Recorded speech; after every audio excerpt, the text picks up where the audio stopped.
ခိုင်အားလုံးပဲသင်တန်းစတင်နေအောင်နော်ဒီနံစနေခင်မှာတရားရဲ့ပိုင်ရှင်ဖြစ်တဲ့ဘုရားရှင်အားနမရတတောင်းခြင်းရဆိုပြီးတော့ရှိခိုးပူဇော်ဘုရားမှန်လျှောက်ကြောကြပါစို့နမောတတဘဂဝတောအရဟတောသမ္မာ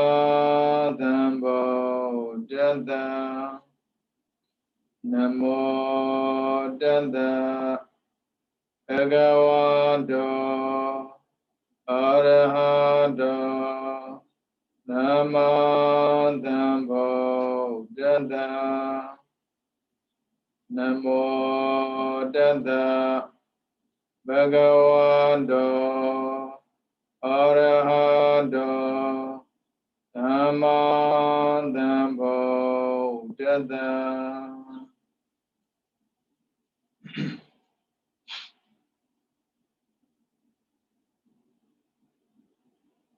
သင်္သူသင်္သားများအားလုံးမင်္ဂလာပါဒီနေ့2021ခုနှစ်နလပိုင်း10ရက်စနေနေ့ဝိသုဒ္ဓိမေပရမစင်စာအုပ်စာမျက်နှာ80နှစ်ဒုတိယချိန်ပေါ့လေအဲ့ဒီမှာသိက္ခာပုဒ်6ပါးကိုလွန်ကြည့်၍အသက်မွေးခြင်းများဆိုတာအဲ့6ပါးစလုံးမှာအပြည့်6မျိုးပြထားတာတွေ့မှာပေါ့နော်ကျွန်တော်တရားရဲ့သားတော်များဖြစ်တဲ့ဉာဏ်သံဃာတော်များလိုက်နာရမယ်ဥပဒေစီကံက229ပါအဲ့ဒီ229ကိုအပြည့်အနေနဲ့ကြည့်လိုက်မယ်ဆိုတော့အပြည့်က9မျိုးပဲရှိတယ်အခုပြထားတာက6မျိုးပါတယ်တစ်မျိုးကြံနေတယ်ပြောရမှာပေါ့နော်အဲ့ဒီ9မျိုးကိုစင်တို့ဘုဒ္ဓအနေနဲ့ပြောပြမှာပေါ့နော်နံပါတ်1မှာထို့သောဝါကြွားပြောဆိုပါကပါရာဇိကအဘတ်သိဤဒါအပြစ်တစ်ခုဟုတ်ပြီနော်နံပါတ်2မှာထို့သောပြုလုပ်ပေးပါကတန်ခါဒီသိအဘတ်သိဤဒါကအပြစ်တစ်မျိုးနံပါတ်1ပါရာဇိကနံပါတ်2တန်ခါဒီသိနံပါတ်3ထို့သောပြောဆိုရင်တက္ကနာလဲပါကထုံးလင်းစီကအပြစ်ဒါဆိုအပြစ်3ခုဖြစ်သွားပြီနံပါတ်4ထို့သောတောင်းယူစားသုံးလျင်ပါစိတ်အာဘတ်သိဤပါစိတ်ဆိုတာအပြစ်တစ်မျိုးအပြစ်၄မျိုးရှိသွားပြီနော်နံပါတ်5ထို့သောတောင်းယူစားသုံးလျင်ပါတိဒေသနီယအာဘတ်သိဤဒါကအပြစ်တစ်မျိုးပါတိဒေသနီယနံပါတ်6ထို့သောတောင်းယူစားသုံးလျင်ဒုက္ခအာဘတ်သိဤဒါကအပြစ်တစ်မျိုးဒါအားလုံးစုစုပေါင်းအပြစ်6မျိုးရှိတယ်နောက်တစ်မျိုးကြံနေတယ်ဒုဘာတိဆိုတာဉာဏ်တစ်ပါးအနေနဲ့တိလိုပဲဖြစ်ဖြစ်မတိလိုပဲဖြစ်ဖြစ်ကျွလွန်မိအပြစ်ပဲဒါကြောင့်အပြစ်ကိုပစိတ်တကကျွလွန်ခြင်းနဲ့ဆန္ဒရှိလို့ကျွလွန်မိတဲ့အတွက်ပြည့်ရောက်ရတဲ့အပြစ်ဒါသာစိတ်တကခေါ်တယ်အာစိတ်တကမသိလို့ကျွလွန်ခြင်းနဲ့ဆန္ဒမရှိဘူးဒါပေမဲ့လုံးမိတယ်ဒါလည်းပဲအပြစ်ပဲအားလုံးအပြစ်9မျိုးရှိတယ်နံပါတ်1ပါရာဇိကနံပါတ်2တန်ခါတိသိနံပါတ်3ထောလစီနံပါတ်4ပါစိတ်နံပါတ်5တကယ်ကတော့နံပါတ်5ဒုက္ခနံပါတ်6ကဒုဗ္ဗတိနံပါတ်9ကပါတိဒေသနီဒီမှာကျတော့ဖြစ်စဉ်ကိုပြောတာမို့လို့နံပါတ်5ကပါတိဒေသနီယဖြစ်နေတယ်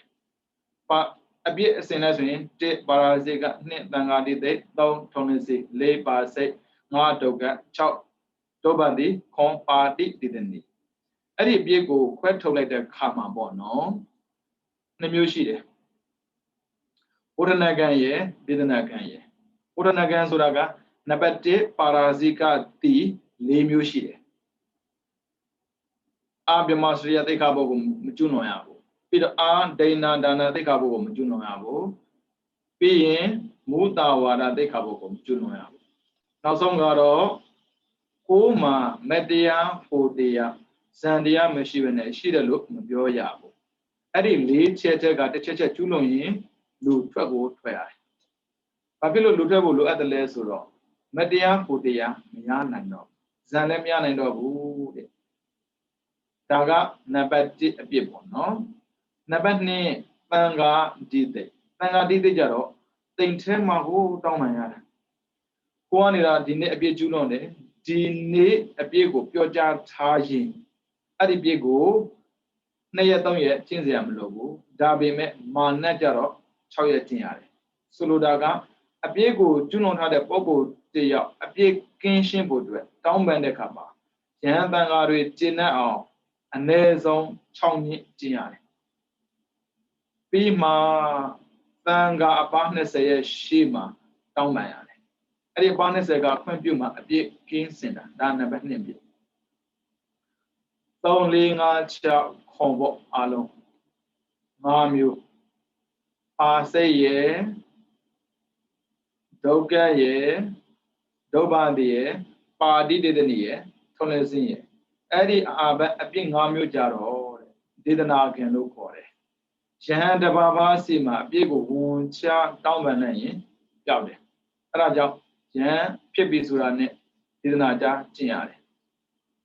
ကျက်လက်ကြရတာပေါ့နော်ဟံပန်ဒီသဗ္ဗအပတ္တိယောအာဝိခရောမိအရှင်ဖေယတပည့်တော်ကတော့လေအပြစ်တွေကျွလွန်မိပြီဖေယဒါမျိုးတောင်းပန်ရတယ်အဲ့ဒါကြည်သွားတယ်လူရဲ့စိတ်ထဲမှာပေါ့နော်တန်တရားနဲ့ပတ်သက်ပြီးရှိနေတတ်တာမျိုးဝိကာလဘောဇနာခုခေတ်ကွင်လေးတွေပဲဖြစ်ဖြစ်ရန်တွေပဲဖြစ်ဖြစ်ဝိကာလဘောဇနာတိခါဘုတ်ကိုကျွလွန်တယ်ဆိုရင်ကောဘာလို့ရမှာလဲတကယ်တော့ကျွလွန်ရင်ဒေသနာကြားရုံပဲဘာမှသူများကိုတောင်းပန်နေစရာမလိုဘူးလူထွက်စရာလည်းမလိုဒါပေမဲ့လူတွေအတွေ့အကြုံမှာပေါ့နော်သူတို့ရှစ်ပါးသီလကိုစောင့်တည်တဲ့ထဲမှာဝိကာလဘောဇနာတိခါဘုတ်ပါတဲ့အတွက်သိပြီးအကြီးတယ်လို့တွေးတာအဲ့လိုတွေးတော့ယဟန်တန်ဃာတွေကွင်လေးတွေကျွလွန်တာကိုသိပြပြောတာပဲဒါပေမဲ့ကျောင်းထဲမှာမြေရိပ်တာတွေသစ်ပင်ခုတ်တာတွေကြတော့ဘယ်သူမှအပြစ်မမြင်ဘူးပြီးတော့ဦးဇင်းတို့ဆွမ်းစားတဲ့အခါမှာမြုပ်သည့်ကိစ္စတာတွေအတိကိုကိစ္စတာတွေဘယ်သူမှအပြစ်မမြင်ဘူးဘာဖြစ်လို့ဆိုတော့သူတို့ကလူတွေတန်ရှင်းလုပ်တဲ့အလုပ်ကိုဘုံကြီးလုပ်တာလေလုပ်တဲ့တယ်ပေါ့လေအဲ့လိုတွေးတာတကယ်တော့ညာစာစားတာပဲဖြစ်ဖြစ်အပင်ခုတ်တာပဲဖြစ်ဖြစ်မြေရိပ်တာဖြစ်ဖြစ်အပြစ်အတူတူပဲအကြောင်းတရားလေးကိုပြောပြမယ်ဝိကာလဘောဇနာတိခါဘုဘာကြောင့်ပေါ်လာတာလဲပေါ့မြတ်စွာဘုရားဖြစ်ပြီးတာနဲ့တပြိုင်နက်ဝိကာလဘောဇနာတိခါဘုမပေါ်သေးဘူးမိတ်မချမှတ်ဘူးယဟန်တွေကိုယဟန်ဖြစ်သတ်မှတ်ပြီးတဲ့ခါမှာပေါ့နော်အေဟိဘေကုယဟန်လာလှဲ့လို့ပြောလိုက်တာနဲ့သူယဟန်ဖြစ်သွားတာလေဒီတိခါဘုမင်းတို့လက်နာမဲ့ပိုင်းပြောနေစရာမလိုဘူးပါရမီပြည့်တဲ့ပုဂ္ဂိုလ်တွေယဟန်ဖြစ်လာတယ်ဆိုတော့လေဒါပေမဲ့အချိန်ကြာလာတဲ့မြင်ရတန်ခါထဲမှာလည်းပဲစုံပြပါတာပဲပေါ့ဒါပါစနမလို့တည့်ရကြတော့မြတ်စွာဘုရားဝိလုံးဝန်ကြောင့်မှတရင်တောင်းတဲ့အချိန်ရာဇဂျိုမှာပေါ့နော်ရာဇဂျိုတောင်ပွဲဆိုတာရှိတယ်တောင်ပေါ်မှာကျင့်ပါတဲ့ပွဲပေါ့လေအဲ့ဒီပွဲကိုတတရတဝဲကီလို့ခေါ်တယ်16ပါးအုပ်စုအဲ့ဒီယဟန်16ပါးကသူများနဲ့မပေါင်းဘူးသူတို့အုပ်စုပဲပေါင်းပြီးနေတာမဟုတ်သူတို့တတရတဝဲကီလို့ခေါ်တယ်အဲ့ဒီ16ပါးအုပ်စုကဘုံကြီးပုံရတယ်ဗျတခါနဲ့များတယ်နဲ့တူပါရဲ့ရှင်များတို့ဘာလာလောက်တာလဲလို့ပြောတဲ့ခါမှာငါတို့ကပွဲလာကြည့်တာအဲ့ဒါနဲ့တကားတွေကနေပြီးတော့ရှင်များပွဲမသွားခင်ရေးတွေပါချိုးရေးကိုတရားချိုးခိုင်းတယ်ပေါ့လေပြီးရင်ညစာပါကတ်တာစားကြတာပေါ့လေတရားအမိတ်မှမထုတ်သေးတာဟုတ်စားကြတယ်သူတို့စားပြီးအားမရသေးဘူးသဲလာတာကျောင်းထဲမှာရှိတဲ့ကိုတော်တွေကိုလိုက်ကြွေးတာဟုတ်အာရှင်ဘုရားတို့ဘလို့ဖြစ်တာတော့ဒါကဘယ်ရတာလဲဒီလိုစားခဲ့တာဒါပူလို့ယူလာတာဘုံကြီးတစ်ပါးဖြစ်နေပြီးတော့ဒါမျိုးစားเสียလားအဲ့လိုမျိုးအပြစ်ပြောတဲ့လူတွေများလာတဲ့အချိန်မှာဘုရားကဝိကာလဘောဇနာသိက္ခာပုဒ်ကိုသတ်မှတ်ပေးလိုက်တယ်ကျွလွန်ရအောင်လူတွေကြည့်လိုက်လေ၅ပါးသီလနဲ့၈ပါးသီလ၅ပါးသီလလုံတဲ့ပုဂ္ဂိုလ်ဘယ်သူမှအပြစ်မပြောဘူးလေ၈ပါးသီလယူလိုက်ပါပြီတဲ့ဝိကာလဘောဇနာစားလို့ဘာပြပြောမှာပြောစရာရှိလို့မဲ့ဖို့တာမရတာဗျအပယ်မကြဘူးလေဝိကာလဘောဇနာသိက္ခာပုဒ်ကျွလွန်ရုံနဲ့ TVD 用နဲ့အပဲမကြဘူးလေဦးဇင်းတို့နားလည်ထားရမှာကသီလရဲ့သမာဓိရဲ့ပညာရဲ့သုံးခုကျင့်တဲ့အခါမှာသီလသည်မရှိမဖြစ်အခြေခံတစ်ခုကြိုးတာကြားတာပေါက်တာပျောက်တာမရှိရဘူးမက်ဖို့ရခြင်းတဲ့ဆိုရင်မက်ဖို့မရခြင်းတဲ့ပုံကိုယ်တွေလည်းရှိတာပဲလေဗျာရှိတော့ဘာဖြစ်လဲကျွလွန်တာပေါ့ရှင်ပြရင်ကျွလွန်တဲ့အခါမှာဒေသနာကြလို့ပျောက်ရောလားလို့မေးတာပေါ့ပျောက်တယ်နံပါတ်1လူထွက်ရပါတယ်အဲ့မှာနံပါတ်1ပါရာဇိကတော့လူကိုထွက်ရမယ်နံပါတ်2တန်ဃာတေးသေးကတော့တန်ဃာအများရှိမှတောင်းကိုတောင်းပန်ရမယ်အဲ့ဒီနှစ်ခုကလွဲရင်ကြံတဲ့အပြစ်အလုံးဟာတောင်းပန်ရုံနဲ့ပျောက်တယ်ဒါဆိုရှင်ဗျာကျွလွန်လိုက်တောင်းပန်လိုက်ကျွလွန်တောင်းပန်လိုက်လုံးမနေဘူးလားလုံးကြမှာပဲလေဒါကိုလို့မဟုတ်ဘူးမြတ်စွာဘုရားကထုတ်ထားတဲ့အမိန့်တိုင်းဉာဏ်တွေကလောက်ရတာလေဘုရားကမတရားပြောနေကြလည်းမလို့ဟုတ်တယ်လေတကယ်စဉ်းစားကြည့်မယ်ဆိုရင်ဒါကြောင့်မို့တရားကိုကျင့်မဲ့ပုဂ္ဂိုလ်တရားသူမြတ်မကြည့်ရဘူးတဲ့ပုဂ္ဂိုလ်ကြည့်ရတယ်ကိလေသာဆိုတော့သူမြတ်မှာရှိတဲ့ကိလေသာကြည့်လို့ကိလေသာကင်းတာမဟုတ်ဘူးကိုယ်မှာဖြစ်နေတဲ့လောဘဒေါသမောဟကိုကြည့်မှသာလောဘဒေါသမောဟကင်းတာသူမြတ်မှာရှိတဲ့လောဘဒေါသမောဟကိုကြည့်ရင်ကိုယ်မှာရှိတဲ့လောဘဒေါသမောဟကကြီးလာတာအဲကြောင့်မို့သူများကိုသွားမကြည့်ရဘူးကိုယ်မှာရှိတာကိုကြည့်ရတယ်ရှင်များရဲ့ဒီလိုတော့ကိုးခဲ့တဲ့ဆိုတော့လေကိုးခဲ့ခံပုဂ္ဂိုလ်ကတော့အကောင်းဆုံးဖြစ်ကောင်းတာပေါ့လူကလေကိုကောင်းဖို့အရင်မကြိုးစားဘူးကောင်းတဲ့ပုဂ္ဂိုလ်ရှာဖို့အရင်ကြိုးစားတာဦးဇင်းတို့မြန်မာနိုင်ငံမှာမဟာကန္တဆရာတော်ဆိုတာကြားဖို့ကြမှာပေါ့နော်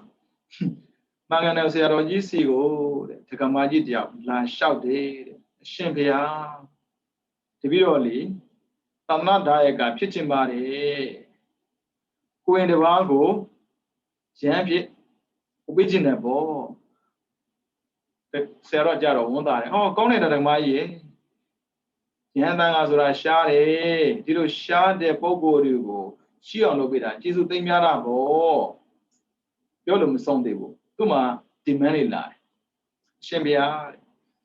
တပည့်တော်ရဟန်းခံခြင်းတဲ့ကိုရဲ့ရည်သွေးလို့တရောတစ်ချက်ပြောပြစီတဲ့ဒီပြောပေါ့နားထောင်တာပေါ့ဆရာတော်တပည့်တော်ရဟန်းခံခြင်းတဲ့ကိုရတဲ့1အသာဖွေးရမယ်2အရရှိရမယ်3ရုပ်ချောရမယ်4အကျင့်ကောင်းရမယ်5စာတတ်ရမယ်ဆရာတော်နားထောင်တယ်တောင်းဆိုတာအများကြီးပဲဒကမကြီးပြီးပြီလားဒီလောက်ဆိုရပြီနဲ့တူတယ်ဗျာရတယ်ရတယ်ဒီเจ้าမှာတပားတော့ရှိတယ်လာခဲ့ဆိုခေါ်သွားတာ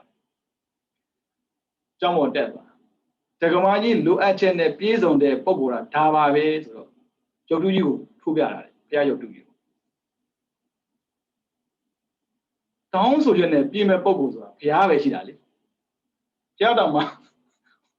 ဒီဝရရဲ့တောင်းဆိုချက်နဲ့ဆိုဘုရားမပြည့်စုံဘူးလူတွေကလေတော်တော်ခက်တယ်ပြောရမှာပေါ့နော်ကိုယ်တိုင်ကျမ်းမအောင်မဟုတ်ဘူးသူမြောက်ကျင့်ခိုင်းတယ်သူကကျင့်တော့သူမြောက်လို့တော့မှာပေါ့ရှင်မြတ်တို့ကောင်းကောင်းနေကြအာနာရှင်သိဆန္ဒပဲလူတွေလေဘယ်အောက်မှနေခဲ့လို့လည်းမသိဘူး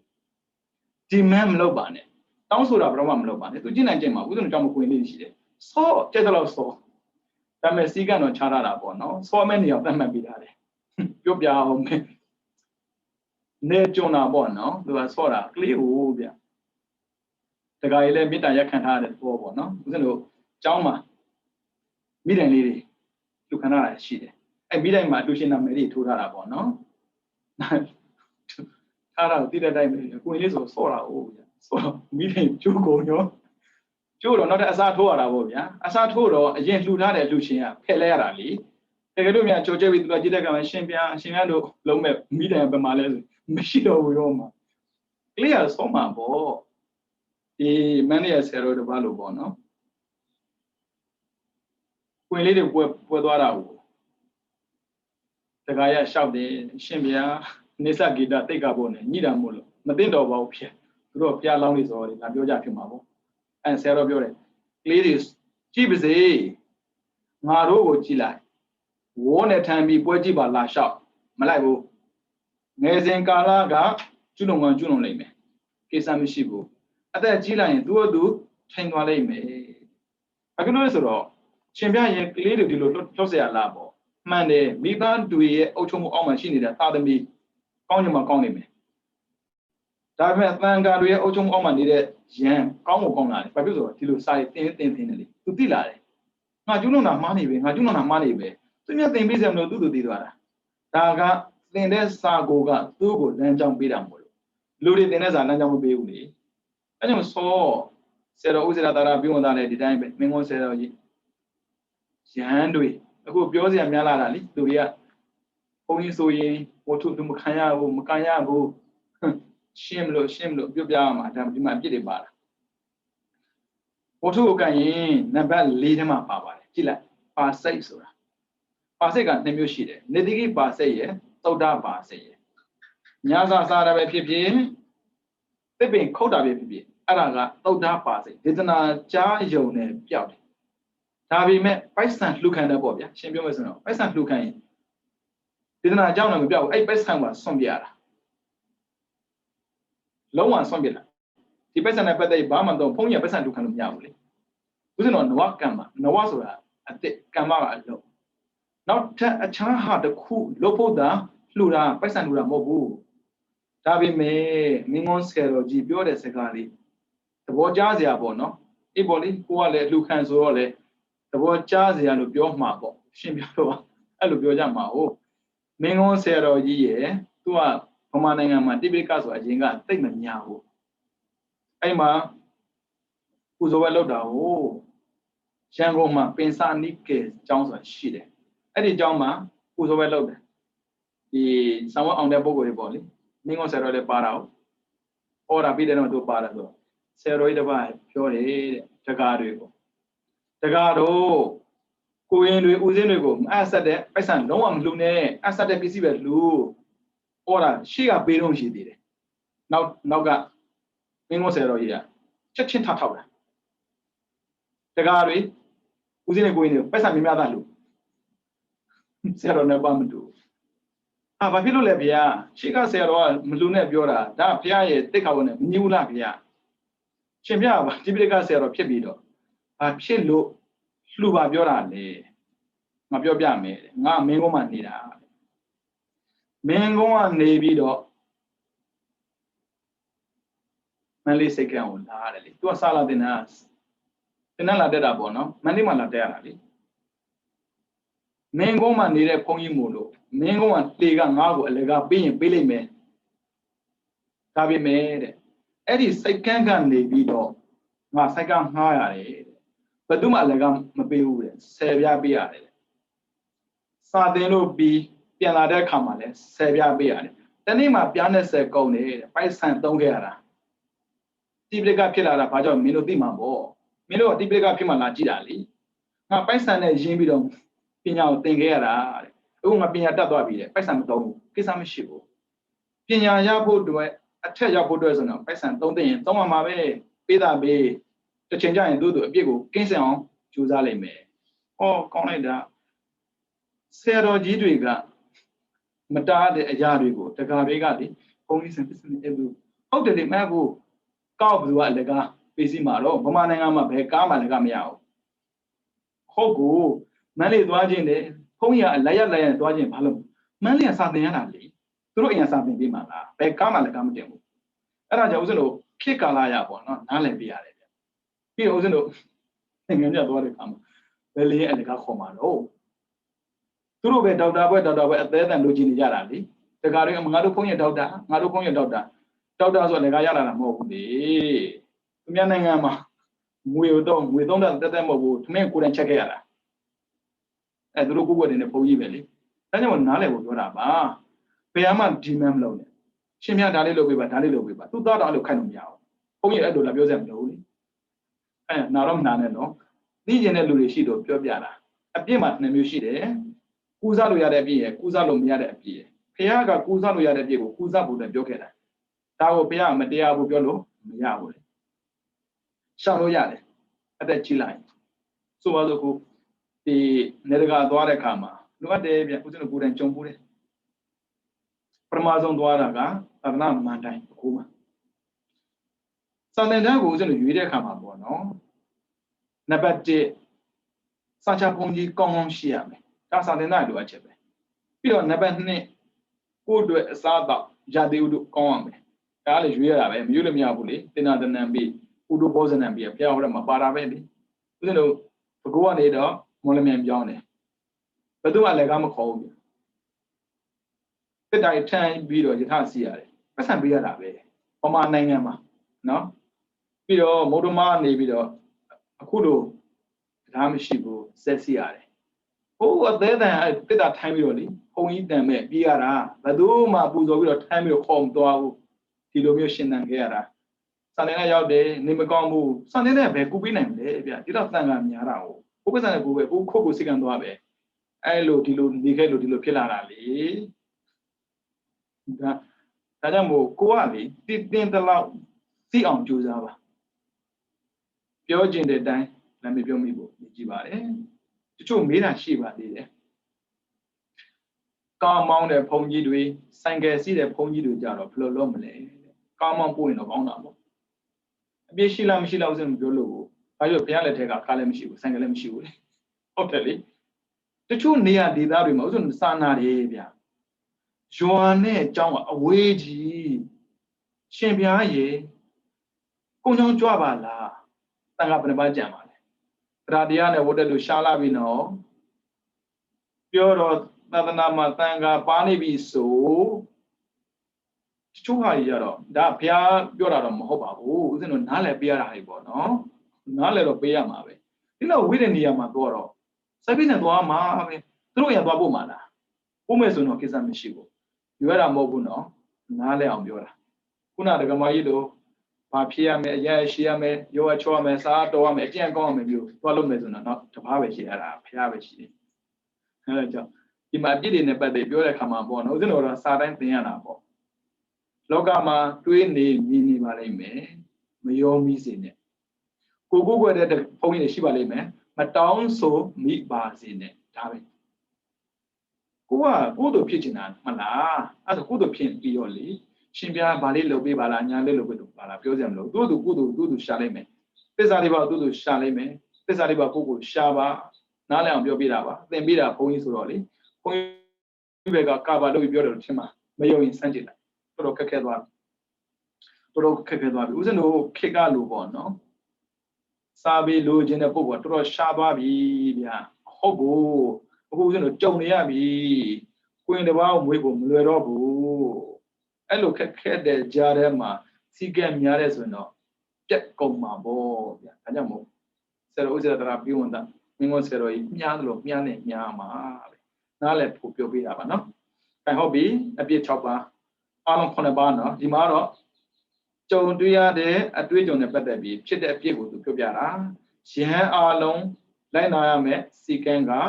229ရှိပေမဲ့အပြည့်က9မျိုးလည်းရှိတယ်နံပါတ်1ကတော့လူထွက်မှကိုရတယ်နံပါတ်2ကတော့တန်ကအများရှိမှတောင်းပန်တယ်3ကနေပြီးတော့ခွန်တိကတော့တဘာချင်းစီမှာအပြည့်ကိုတောင်းပန်ရုံနဲ့ခြေပါတယ်နော်ဒါလေးသိရင်လုံတော့ပါပြီ။ကဲပြီးတော့ခါခွေသွားမယ်။ကုဝနာ3ပါသင်္ကန်းစားတဲ့တာမန်ပစ္စည်းများဒါလာပါလိုချင်တာကိုလိုချင်တော့ဘာဖြစ်မလဲလက်လာပါခေါ်မှာပေါ့နော်ပစ္စည်းရတာလာပါလို့ခေါ်တယ်။အယုသေးပြု၍လွှတ်တဲ့ထူးခြားတဲ့ပစ္စည်းများသက်ကာရဆိုပူဇော်တာ။စာမိုးပဲအောင်တဲ့အခါမှာပူဇော်ပဲလုပ်တာအလုံးဟာသက်ကာရပဲ။ပြီးတော့ကြော်စောထင်ရှားခြင်းတိလောကကိုရလို့တဲ့တွေ့ပစ္စည်းလေးပါလဲလိုချင်တယ်ပြီးရင်ပူဇော်ခံခြင်းတယ်ပြီးတော့နာမည်ကြီးခြင်းတယ်အဲ့ဒီအချက်တွေနဲ့ပတ်သက်ပြီးတော့သုံးချက်နော်ရမယ်နော်သင်္ကန်းစားတယ်ဆိုတော့သွန်သင်္ကန်းကြောင်းဆေးကိုလိုချင်လို့ပဲဖြစ်ဖြစ်ပြီးတော့လူတွေကပူဇော်တာကိုလိုချင်လို့ပဲဖြစ်ဖြစ်တော့မဟုတ်နာမည်ကြီးချင်လို့ပဲဖြစ်ဖြစ်အချက်သုံးချက်ပစ္စယပฏิဒေဝနာကိုဝနာကိုမှမရှိတဲ့တတ္တာသီလစတဲ့ဂုဏ်တွေကိုရှိခြင်းကြောင့်ဟန်ဆောင်ပြီးတော့အိုးဝဲလောက်တာတရားတရားမရှိဘူးလေတရားတရားကောင်းတယ်လို့ဘုံဘုံတော့လေတိတ်လူတာပဲမလီတရားတရားဆိုတိတ်အမျိုးမျိုးပေါ့နော်မရှိတဲ့ဟာကိုရှိတဲ့ပုံစံမျိုးလောက်ပြီးတော့လူတွေကိုအထင်ကြီးအောင်ပြောတာငါတို့ဘုံဘုံကမလီတရားတရားသိကောင်းတာငါတို့ဘုံဘုံကသီလသမာဓိကောင်းပြည့်စုံတာဒါကြောင့်ဘုန်းကြီးဘွားဆိုတာလေလူတွေနားမလဲလို့ရှိတာကိုတောင်မှထွက်ပြခွင့်မရှိဘူး ဘလောက်ပဲသီလတွေပြည့်စုံနေဘလောက်ပဲသမာဓိတွေရနေဘလောက်ပဲပညာနဲ့ပတ်သက်ပြီးမဲ့ဖို့တွေရထားထုတ်ပြခွင့်မရှိဘူးသူကဥပမာပေးထားတာကရွှေအိုးရတဲ့လူလို့တဲ့ရွှေအိုးရတဲ့လူကသူများကိုတော့ရွှေအိုးရစေခြင်းတဲ့ဒါပေမဲ့သူရွှေအိုးရတာကိုသူများမသိစေခြင်းဘူးဒီတိုင်းပါပဲတဲ့ဖျားရဲ့ရွယ်ခြင်းပြီးတော့အရိယာရဲ့ရွယ်ချက်ကတော့သီလသမာဓိပညာလူတိုင်းပြည့်စုံစေခြင်းတယ်ပြည့်စုံနေတဲ့သီလသမာဓိပညာကိုလူတိုင်းမသိစေခြင်းဘူးဒါရွယ်ချက်ပဲဒါပေမဲ့ဒီမှာကြအဲ့လိုမဟုတ်ဘူးကိုမှမရှိတဲ့သတ္တသီလစတဲ့ဂုဏ်ကိုရှိခြင်းအောင်ဟန်ဆောင်ပြီးတော့အောအောင်လုပ်ပြတာပြီးတော့တာမန္တဇပနာကုဝနာဇန်တရားမတရားပိုရိယနဲ့ဆက်ပြီးတော့ကိုသူများပုံစံမျိုးလုပ်ပြီးတော့အနည်းမှပြောဆိုတာအောဘွယ်ရှင်အောင်ပြောတာမြင်ဆိုင်ရတဲ့ပုဂ္ဂိုလ်မြင်ဘူးလားမမြင်ဘူးဗျာမင်းနဲ့မနေမွေးမှရှိတာပေါ့ကွာဒါမျိုးပြောတာမျိုးမင်းမဲ့ဖို့ရတာမင်းတွေ့ဘူးလားမတွေ့ဘူးဗျာမနေမွေးမှရှိတယ်လေကွာမင်းတို့အတိမသိတာကိုဒါမျိုးပြောတာမျိုးပေါ့နော်ပြီးတော့အိယပထကုဝနာကိုသူများကအရိယာလိုထင်မှတ်စေဖို့အတွက်ဣရိယာပုဂ္ဂိုလ်စတင်ထားခြင်းအမှုရာကိုသေချာစွာထားခြင်းကျင့်ရစရာဖြစ်အောင်ပြုပြင်ခြင်းမျက်မှောက်ကိုခြင်းစတဲ့အမှုရာမျိုးခံဆောင်ပြီးလုပ်တာအရိယာတွေဆိုဒီလိုနေတယ်လို့လူတွေရဲ့အမှန်ချက်ရှိတဲ့ဆိုရင်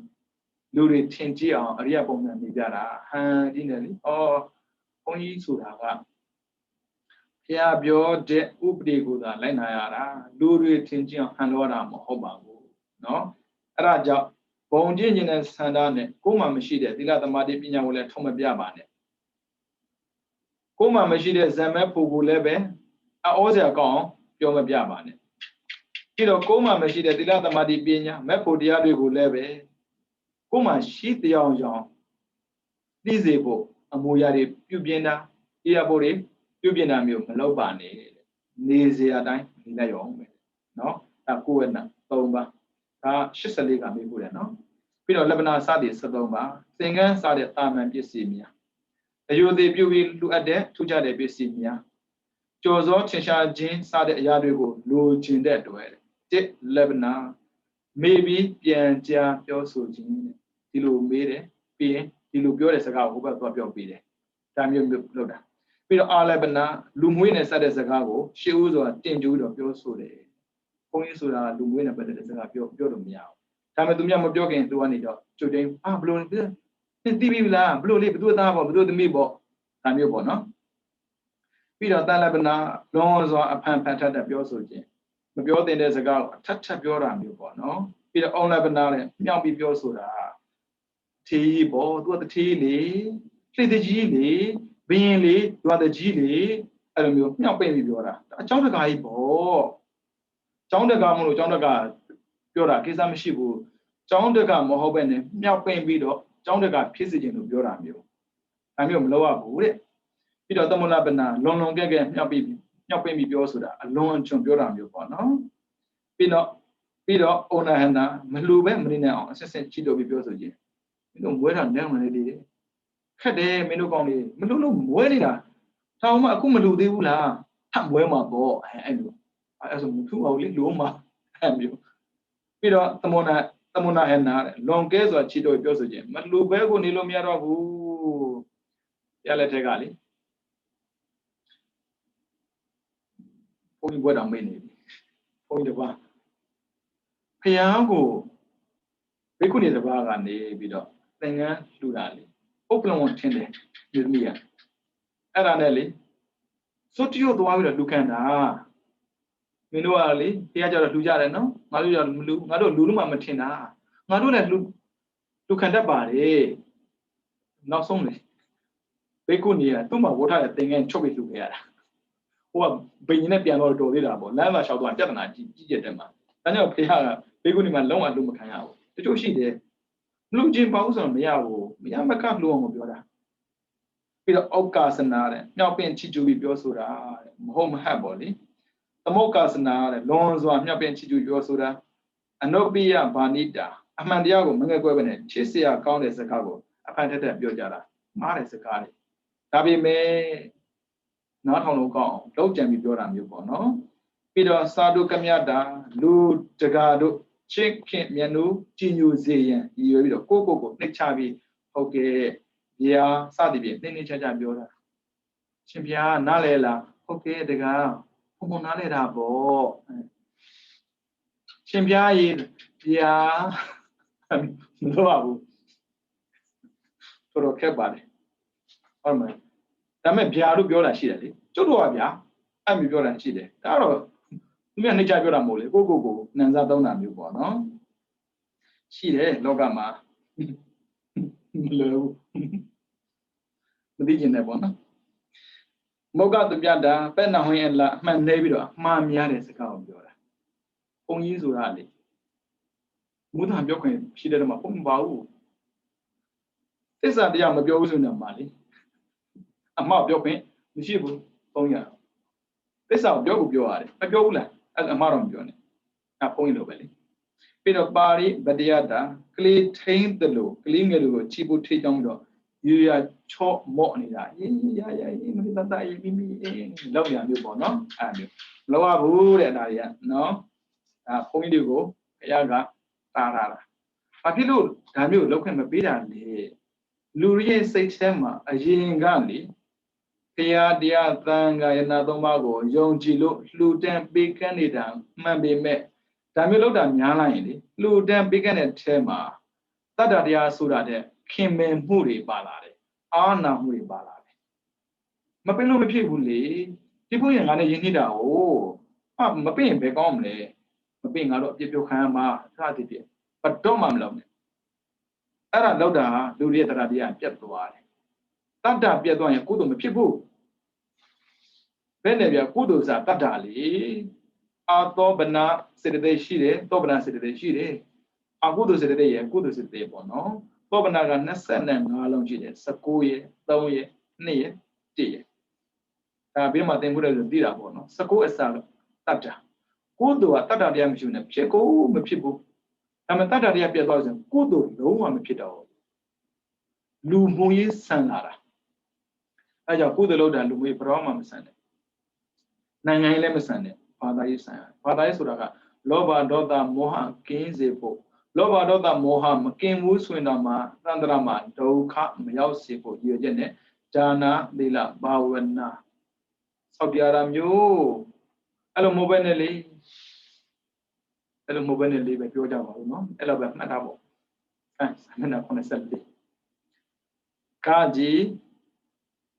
နိမိတိကတာ6ပါနိမိတာလူဒါယကတို့အားပစ္စည်းလူရဲ့အတွက်အမှန်ရစေရန်နိမိတ်ပြစကားပြောတာလူချင်းလို့လေဘာလို့အညာလို့ဘုံတော်လေးဒါမျိုးစီးရတယ်ရှိမသုံးဘူးအဲ့မျိုးပေါ့နော်ပြီးတော့နိမိတကံမှာစားပါပွဲယူဆောင်သွားတာကိုမြင်ပြီးတော့စားစရာရခက်သလားစသည်ဖြင့်နိမိတ်ကိုပြတာစားစရာယူလာတာဟာစားစရာပါလာတာလားလူချင်းအောင်ပြောတာမျိုးပြီးတော့ဩဘာသာကိုလူချင်းတာကိုအရေးနိမိတ်ပြတော့ပြောဆိုတာဩဘာသာကံမှာကိုလိုချင်တဲ့အရာကိုအမူအရာနဲ့အရေးကဲပြတာပြီးတော့တာမန္တဇဗနာလိုချင်တဲ့ပစ္စည်းတို့ရအောင်တဖြည်းဖြည်းစီယုံပြီးတော့နိကံအောင်ပြောဆိုတာပြီးတော့ပရိကထလိုချင်တဲ့ပစ္စည်းကိုရရှိအောင်ပန်းဝိုင်းလက်ပတ်ပြီးတော့ထပ်တလက်ပြောဆိုတာဒါတွေကတော့မှပြောတာမဟုတ်တော့မလိုအပ်မဲ့အရာတွေပြောတာပြီးတော့ငါနိပိတိကတာဆရဗအကောဒနာတကာတို့အားကြောင်းလန့်ပြီးလူအောင်စေရင်စမျိုးတို့နဲ့ဆက်ဆိုတာမျိုးဝမနာတဲ့တကာတို့အားကြောင်းလန့်ပြီးလူအောင်ရှုပ်ချပြောဆိုတာမျိုးမင်းတို့မလို့နဲ့ငရဲကြမှာမွဲမှာမင်းတို့ကမွဲမှာ၆ပြီးလည်းမပြောပါဘူးရှိတယ်လေဒါကြောင့်မို့ခုခေတ်မှာပေါ့နော်ပြောတဲ့ကြားလာတယ်ငရဲနဲ့ချောင်းနိဗ္ဗာန်နဲ့မြောက်ဗုဒ္ဓဝါဒလေမြောက်နဲ့မမြောက်ပါဘူးကြောက်လည်းမကြောက်ပါဘူးသိအောင်ပြောရတာအာဟုသောသည်မကောင်းတဲ့အကျိုးကိုပေးတတ်တယ်ဘယ်လောက်ဒီအကျိုးပေးတယ်ဆိုရင်လူဖြစ်တဲ့ခါမှတောင်မှလူကိုဆင်းရဲစေတတ်ပါတယ်အပေကြားစေတတ်တယ်တန္တရာခီးသွားတဲ့အခါမှာမဲ့ဖို့မရစေတတ်ဘူးဒါမျိုးသိအောင်မပြောရတာလေမင်းတို့ကောင်းလေးမွဲတော်တဲ့နေသေးအရင်ကမလူလို့ဘူး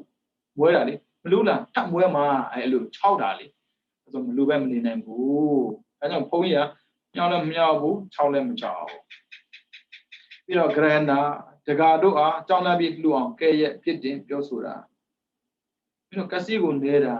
မြတ်လို့မတူဘူးလားအမျိုးပေါ့နော်ပြီးတော့အောက်ခေပနာတကားစသည်အဖြစ်မှာထောက်ပဲခြင်းချဖို့မှာပေါ့မင်းတို့တင်တရံကိုမတင်ပေးဘူးသေတဲ့လူတွေကတရံကိုတင်မတင်ဘာမှဖြစ်ဘူးချဖူးကြမယ်ထင်ပါတယ်နော်ဒါကြောင့်မို့မကြောက်ကြပါနဲ့ကိုွယ်ပါကိုကောက်ွယ်ပါလူတွေကလေအဲ့လိုပြောလိုက်ပြီးဆိုရင်ဘုံကြီးကယ်မပဲတရလွတ်တဲ့ပုံစံမျိုးမင်းတို့သေတော့တရဏဂုံမတင်ဘူးငါလာမပင့်နဲ့ငါမပင့်သူမြတ်ပင့်မှာပေါ့ဗျာဖြစ်တယ်မလို့သူတို့ရှင်းပဲမပင့်ဘူးသူမြတ်ပင့်မှာပေါ့မကြောက်ပါနဲ့တကားတို့မကြောက်ပါနဲ့ပြောရတယ်လို့ဘုန်းကြီးတွေလည်းမချောက်ပါနဲ့60လို့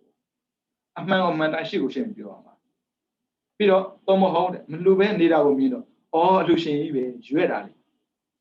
ပြောဆိုတဲ့ပုဂ္ဂိုလ်မင်းချောလိုက်တာအဲ့လိုပြောတယ်လို့ပေါ့နော်ရွက်တာမောတော်တော့ဖြစ်တည်ပြောတဲ့စကားမျိုးပေါ့နော်ပြီးတော့သမုတ်ခေပနာအလူရှင်ကြီးပါတကားလို့အလွန်မဲမောတော်တော့စကားမျိုးမလီလူရှင်ကြီးသူတို့ကလေနေရာတိုင်းမှာမလူပဲမနေနိုင်ဘူးတကယ်ဘာမှမလူလို့လူချင်းမှရွက်ပြောတာမျိုးပြီးတော့ခိပနာနဲ့စောင်းချပြီးပြောတာပြည့်ပြူတာရွက်တဲ့ပြီးတော့စောင်းလိုက်ညောင်းလိုက်ပြောတာမျိုးပြီးတော့တန်ခိပနာနတ္တိဆိုတဲ့နတ္တိဆိုအရန်လူတဲ့လူစသည်ဖြင့်မလူသူအပြစ်တို့ရောက်ပြည့်ပြူတာနတ္တိဆိုမရှိဘူးမရှိတော့ဘလို့လေရန်လူမှာတော့ရွက်တာလေအဲဘုန်းကြီးကမရွက်နဲ့လူရင်လေဖုန်းခံစားလို့ရတယ်ရှေ့ပါဝနာကစီနေတဲ့လူပြည့်ကျွမနေစသည်ဖြင့်မလူသူအပြစ်တို့ရောက်ပြောဆိုတာသူများပြောကစီကိုတရိုက်ဒါလူချင်းပြောတာကိစ္စမရှိဘူးဘုန်းကြီးကပြောတာမဟုတ်ဘူးဒီတိုင်းပဲသီလရှိတဲ့ပုဂ္ဂိုလ်လည်းမပြောပါဘူးလေဒီကောင်လူဖြစ်ချုပ်မနဲ့ဘူးပြီးတော့နံပါတ်ကိုစံပါပနာမလူသေးဖြစ်တော့မရောက်အောင်မျိုးပြောဆိုတာမလူပဲမနေနိုင်အောင်ကိုပြောတာပြီးတော့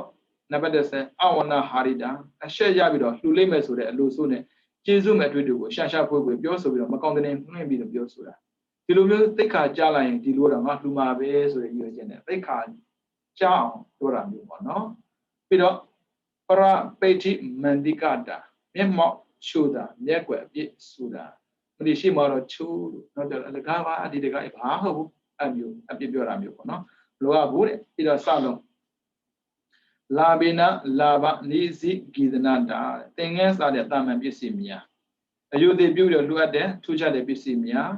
ပြီးတော့ကြော်စောထင်ရှားခြင်းတွေကိုရလိုတဲ့အတွက်အိမ်တိမ်မှရတဲ့ဆွမ်းစားတဲ့အမိသားအနှဲငယ်ကိုအခြားအိမ်တို့ပေးတာအဲ့ဒီအခြားအိမ်ကရတဲ့ပစ္စည်းကိုတခြားလူထပ်ပေးတာမျိုးပေါ့နော်ဒါမျိုးမလုပ်ရဘူးတဲ့ဒီနေ့နဲ့ရလာတဲ့အမိသားမရသေးတဲ့အမိသားကိုလူချင်းတာပြီးတော့ရှာမိတာအဖန်ဖန်ရှာမိတာဟာလာဘေနလာဘနိစီကိဒနာတာလို့ခေါ်ပါတယ်တဲ့နော်အဲ့ဒါအလုံးကကုလကဝတ္ထုဝိဘင်းပါဠိတော်မှာလာရှိတာကိုခေါ်ပြတာပဲရှိပါတယ်တဲ့နောက်ထပ်ရှိအောင်ပါပေါ့နော်ဒါဘုန်းကြီးတွေမလုပ်ရမယ်လို့ဒါကြောင့်မို့ဘုန်းကြီးကမျက်နှာချိုးသွင်းရတာမဟုတ်ရှင်းပြလိုက်မယ်မပူနဲ့အကျက်ထပ်ရှင်းပြတယ်မသိမှဆိုလို့အဲ့ကြောင့်ဘုန်းကြီးကလေကြောက်အောင်လည်းမချောက်ရဘူးမြောက်အောင်လည်းမမြောက်ရဘူးသိအောင်ပဲပြောရတာကုသိုလ်ကကုသိုလ်ပဲလေအကုသိုလ်ကကုသိုလ်ပဲလေငါ့ကိုလူနေလို့မဟုတ်တာလို့တဲ့ပုဂ္ဂိုလ်ကဟုတ်တယ်ဆိုတာမဟုတ်ဘူးလေအကုသိုလ်ကကုသိုလ်ပဲပေါ့ငါလူလို့မလူလေဒါကြောင့်အကုသိုလ်လို့တဲ့ပုဂ္ဂိုလ်ရဲ့တွားလန်းကဘာပဲကုသိုလ်လို့တဲ့ပုဂ္ဂိုလ်ရဲ့တွားလန်းကဘာပဲဒါတော့ပဲပြောရမှာပေါ့ငါ့ကိုလူနေလို့ညှတာပြောတယ်ဆိုရင်ပြဿနာပိုကြီးလာမှာပေါ့နော်ခံကြည့်ရအောင်ဆမျက်နှာ86တနည်းမဟာနေရတာလာကိုနာတော့ပါပစ္စယပရိသေဝနာကိုနာဝတ္ထုတဲ့ပစ္စည်းနဲ့ပတ်သက်လူချင်းတို့ကြံ့ဖန်ထုတဲ့ပုဂ္ဂိုလ်တွေအကြောင်းပြောမှာသင်္ကန်းစားတဲ့ပစ္စည်းတွေကိုလှူလိုတဲ့အတွက်အလှခံရန်ပင်းလျှောက်လာတဲ့အလှရှင်အားရဟန်းကနေပြီးတော့အဲ့ဒီသင်္ကန်းကိုလူချင်းစိတ်ရှိနေပါရဲ့မကောင်းတဲ့အလှနဲ့ငါတို့တော့မလိုအပ်ပါဘူးပဲမိတယ်လူချင်းတာမဟုတ်လူချင်းတယ်ဒါပေမဲ့ပူလူချင်းတာမဟုတ်လို့အဲ့ဒါရဲ့ကိစ္စမျိုးမလို့ရတယ်သူမျက်လူလိုက်ဟန်လောက်တာမျိုးပြောတာပဲမြင့်တယ်အဲ့ဒီခါမှာလူချင်းဒီရှင်မြတ်ကအလူနေတယ်ဘယ်ပစ္စည်းမှအလူမခံဘူးဒီလိုလူရှင်မျိုးကိုနည်းနည်းလေးလှူတာတော့မှပေါ့နော်ငါတို့ရတော်တယ်မှတ်ထင်သွားပြီးတော့ကောင်းပြီညွန်ပြီဆိုတဲ့ပစ္စည်းကိုစီမံပြီးလှူနေတယ်ကိုကတော့လှူတဲ့ခါမှာဒါရတယ်သူမျက်လူလိုက်ဆိုတော့ဟိုပုဂ္ဂိုလ်ကစဉ်းစားတယ်လူနေတဲ့ပုဂ္ဂိုလ်တွေဆိုတာသာမန်ပုဂ္ဂိုလ်တွေမဟုတ်ဘူးတကယ်အကျင့်ကောင်းတဲ့ပုဂ္ဂိုလ်တွေဒီလိုပုဂ္ဂိုလ်မျိုးကိုလှူပြီးဆိုရင် နည်းနည်းလေးလူတာတော့မှအကျိုးများများရမှာအဲ့ဆိုမဖြစ်ဘူးကောင်းကောင်းလူမှဖြစ်မှာခုနကတရားတဲ့လူရအခုထောင်းတဲ့လူတဲ့ဖြစ်ရောက်လာတာမျိုးအဲ့ကြောင့်ခက်တော့ခက်တဲ့လူတွေကကိုဒါနလုပ်ပြီးတော့အမျှဝေတာကိစ္စမရှိဘူးဘယ်လိုပုံကူမျိုးကိုဘယ်လိုကြီးလူလိုက်တယ်ဆိုတာကြီးတော့အဆင်မပြေဘူးလေအဲ့ဆိုရင်နေတိုင်းနဲ့ပုံ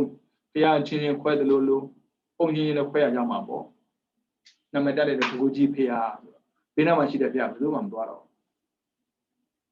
ကြည့်လိုက်လေရွှေကုန်းဖေဟာနဲ့ဝက်မာဝေးစီရမာဝေးစီရဆိုရေရချီတဲ့လူလောက်ပဲသွားတာတွက်ကြည့်လိုက်မယ်ဒီစကြောက်နဲ့လုံနေကြတာဖေဟာပဲပေါ့ဒါပေမဲ့ဒီဘက်ဒကူကြီးဖေဟာဆိုဘက်ကဒကူနဲ့ဖေဟာဖြစ်သွားတာအဲ့လိုမျိုးခွဲခြားလို့ဖြစ်သွားတာအဲ့ကြောင့်လူတွေကလည်းမလုံတဲ့လို့ဖုန်ကြီးတွေကလည်းမလုံတဲ့ဘူးအဲ့ဒီခါမှာရဟန်းကတကကြည်ညိုပြီးငါ့ကိုကြည်ညိုပြီးဆိုတာအသေးတကြသိတဲ့တူတဲ့မင်းကိုတနာလို့သာအလှခံရတာမင်းသူကလောက်တာငါကတော့လို့မရှိပါဘူးလို့ဆိုပြီးတော့တဲ့ချင်းမြောက်လူရတာအလှခံတဲ့ပုံစံမျိုးနဲ့အလှခံတယ်တဲ့အဲ့ဒီနေ့ကစပြီးတော့အလှရှင်တွေသိရှိပြီးတော့သူ့ထက်ငါအောင်တို့ဝေပြီးတော့လှဲ့နဲ့တိုက်ပြီးယူရလောက်လှူဒန်းကြလိမ့်တော့တာပဲတဲ့အကျော်မလို့ခြင်းတဲ့ပုံစံမျိုးဟုတ်တာပေါ့လောဘကင်းတဲ့ပုဂ္ဂိုလ်ဆိုတာလုံးဝမလို့ခြင်းတာအဲ့ဖះတော်မှာတခါမပြောဘူးမင်းကိုတနာလို့လှူခံတာတော့မရှိဘူးဖះဆိုတဲ့ပုဂ္ဂိုလ်ကအောစရာပဲဗျာဒီရာဇဂျုံမှာပေါ့နော်မြို့သမီးတရားရှိတယ်သူများတွေအိတ်တဲ့ချင်းဆိုသူကဆန်သွားဖွာတာဆန်သွားဖွတဲ့ခါမှာပေါ့နော်ရာဇဂျုံတောင်ပေါ်မှာမိတွေလင်းနေတာတွေ့တော့လေဘုန်းကြီးတွေလေအာရမအိတ်ပဲနဲ့ဘာမှလုံးနေတယ်အဲ့ဖွာရအဲ့လိုသူကအဲ့ချင်းတာတောင်မှပိုက်ဆံလိုချင်လို့အလုံးလုံးနေရတာဘုန်းကြီးကအလုံးမရှိကြိုက်မရှိ၆တွားလျှောက်လာနေကြတာအဲ့လိုမျိုးသူထင်တာပေါ့နော်တကယ်တော့အဲ့လိုမဟုတ်ဘူးတပါးဆိုတဲ့ဉာဏ်တစ်ပါးရှိတယ်ဗျသူကလေအရင်ကတည်းကစုပန်ခဲ့တာရန်အားလုံးအတွက်လိုကြွေဖျားပါလို့ဒီလိုသူကတောင်းဆိုပြုခဲ့တာအဲ့လိုတောင်းဆိုပြုခဲ့တဲ့တိုင်အခုဖျားလက်ထက်မှာအဲ့တောင်းဆိုတာပြည့်သွားရောပြည့်တဲ့အပြင်သူကတကုတ်သိကြီးတယ်သူရဲ့လက်ညှိုးကလေမီးထွက်နေရတယ်အဲ့ကြောင့်လျှက်စင်းမြတ်မလို့ဘူးသူကရှင်တပတ်ကိုပြင်ရမလို့ဖြစ်နေပုံမှန်နိုင်ငံအောင်အဲ့ဒီဆရာတော်ကနေပြီးတော့တောင်းကြတောင်းကြလိုက်ပို့ရတာတန်ဃာတွေကိုရှင်ပြတို့ဒီမှာတရင်တော့မှာဖျားဘုန်းကြီးတွေကလည်းဘုန်းကြီးတွေပဲဘုရုရှင်ဟိုးဗျာဒီဘုန်းကြီးတကူကြီးတာကိုမြင်နေတဲ့တွေ့တဲ့ဝေးတဲ့ဝေးတဲ့နေရာမှောင်တဲ့နေရာကိုထားခိုင်းတာလေရှင်ပြဒီတော့ဒီနေရာတော့မနေချင်ဘူးဒီတဲ့ဝေးတဲ့နေရာလည်းပို့ပေးပါပြောတဲ့အခါမှာတကူနဲ့လည်းပို့ပြရတာလေအဲ့ဆိုဟိုနားမှာမင်းလင်းလိုက်ဒီနားမှာမင်းလင်းလိုက်ဆိုတော့တက္ကမကြီးထင်တာပေါ့ဘုန်းကြီးအာရဘာမှလုံးမနေဘူးဘုန်းကြီးအပြစ်ပြောပေးမယ်လေမဲ့ပေါ်ရတတ်တာမျိုးပြောတာမဟုတ်ဘူးနော်မြတ်ပေးတာမဟုတ်ဘူးနော်အဲ့ဒီတက္ကမကြီးအဲ့လိုပြောတာတရက်နှစ်ရက်တစ်လနှစ်လမကတော့ဘူးလေတရက်ကြတော့ဘုရားရှင်ရဲ့အာယုံတဲ့ပေါ့နော်ညင်တော်တဲ့ဝင်လာဒီတက္ကမကြီးတော်တော်ဖြစ်မှာအဲ့ဒါနဲ့အဲ့ဒီတက္ကမကြီးဒီဆန်ထောင်းလို့ရလာတဲ့ဆန်ကြီးဆန်ကြိုးတွေပေါ့နော်အဲ့ဒါကိုသူကမိုးလေးလုံးပြီးတော့ယူလာတာဘုရားနဲ့တော့တွေ့တယ်ဘုရားမြင်တဲ့လူချင်းစိတ်ပေါက်တာအဲ့ဒါနဲ့လှူလိုက်တာပေါ့လေလှူပြီးချက်ချင်းစေတနာပြက်တာဟာငါတော့စောပြက်လှူလိုက်တာဘုရားဆိုတဲ့ပုဂ္ဂိုလ်ကဘင်းတွေကိုကွယ်တာသူကိုယ်တိုင်ကဘင်းရဲ့သားတော့ကောင်းပြီးညွန့်ပြီးဆိုမှစားတာလေမကောင်းတော့ဘာလို့စားမှာလဲငါလှူတာမှားတာအဲ့လိုစိတ်ထဲမှာဖြစ်တဲ့ချိန်ဘုရားကထိုင်ပြီးတော့လေချက်ချင်းစားပြလာတယ်။အော်ဘုရားဆိုတဲ့ပုဂ္ဂိုလ်ကလေကောင်းတာပြမကောင်းတာပြလူတွေကြည်အောင်လုပ်တတ်ပါလားပေါ့။အဲ့မှာသိကြည်ညိုပြီးတော့သူတို့အရိယာဖြစ်သွားတာလေ။ဘုရားဆိုတဲ့ပုဂ္ဂိုလ်ကမြောက်ပြီးမစားတတ်ဘူးလို့ပြောပြတာ။ဘယ်တော့မှလည်းမပြောဘူး။ငါမလို့ခြင်းလည်းမပြောဘူး။လူချင်းလည်းမပြောဘူး။တာလွင်ယူတယ်မလွင်မယူ။အဲ့ကြောင့်ဦးဇင်းတို့လည်းဘုရုရှင်ပါပဲပြည့်စုံတာမဟုတ်ပါဘူးတကယ်ကိုမပြည့်စုံသေးပါဘူးအခုလိုသင်ကြမှုကိုကိုယ်စီမှာသင်တဲ့လူကနားခံလို့ရပြီမဲ့လို့ဒီသင်ငန်းစာနဲ့ပတ်သက်ပြီးဖြတ်ကန့်ညံ့တင်လိုက်ပြီဆိုရင်တော့ညံသေးတယ်မလွယ်ဘူးအဲကြောင့်ဦးဇင်းတို့ကလည်းမှန်တယ်ပြောတာမပြည့်စုံသေးပါဘူးအခုသင်နေတာဒီစာဘေးကိုသင်ပေးတာပါစာထဲမှာရှိတာပြောပြတာပါနော်ဒါကြောင့်မို့မဟာနေဒေသပါဠိတော်မှာအောက်ပါတိုင်းအဓိပ္ပာယ်ဖွင့်ဆိုတာမျိုးရှိပါတယ်ပေစယပရိသေဝနာကုဏဝတ္ထုဆိုတာဘယ်လိုဟာမျိုးလဲပေါ့နော်ဒီလောကမှာတက္ကတွေဟာယဟန်ကိုသင်္ကန်းဆွန်ကြောင်းအိယာနေရစိတ်ပစ္စည်းတွေနဲ့ဖ ဖိတ်ကြားတယ်ယဟန်ကရုံမာတဲ့လူဆိုရှိတဲ့အတွက်ရုံမာတဲ့အလိုရင်မဲ့နှိမ့်ဆက်ထားတာဖြစ်တဲ့အတွက်သင်္ကန်းစားတဲ့အရာတွေကိုလိုချင်ပါရဲ့နဲ့များများလိုချင်တဲ့အတွက်လှူတာကိုပယ်လိုက်တယ်ဆုံးကိုပယ်တယ်ကျောင်းအိယာနေရာကိုပယ်တယ်စိတ်ကိုပယ်တယ်ယဟန်ကဒီလိုမျိုးဟန်ဆောင်ပြီးဆိုတာပေါ့ကိလေသာငြိမ်းအောင်ကျင့်တဲ့ယဟန်ဆိုတာဒီလိုမျိုးအဖို့ထိုက်တန်တဲ့သင်္ကန်းဘာလို့မှလဲလိုချင်လို့မဟုတ်ဘူးနော်လိုချင်တဲ့ဒါပေမဲ့လိုချင်ရဲ့သားနဲ့မလိုချင်တဲ့ပုံစံမျိုးပြောတာယဟန်ဆိုတာတောက်တန်မှဖြစ်ဖြစ်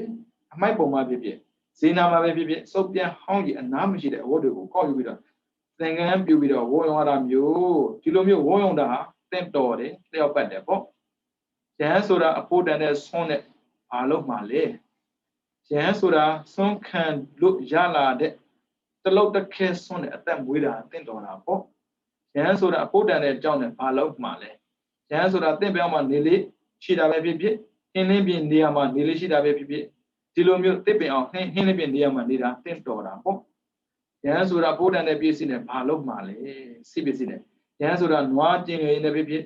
ဖန်ခါသီးဘိုင်းွယ်ဖြစ်ဖြစ်စေးဖြစ်စီမံပြီးလုပ်ရတာပေါ့ဒီလိုမျိုးနွားကျင်ရည်ဖန်ခါသီးကိုစေးပြီးတော့စီမံပြီးသုံးဆောင်တာတင့်တော်တာပေါ့စသည်ဖြင့်ပြောဆိုတာလိုချင်တာမဟုတ်ဘူးနော်လိုချင်ပိုင်းနဲ့ဆွမ်းသင်္ကန်းကြောင်းစေးကိုပယ်တာမျိုး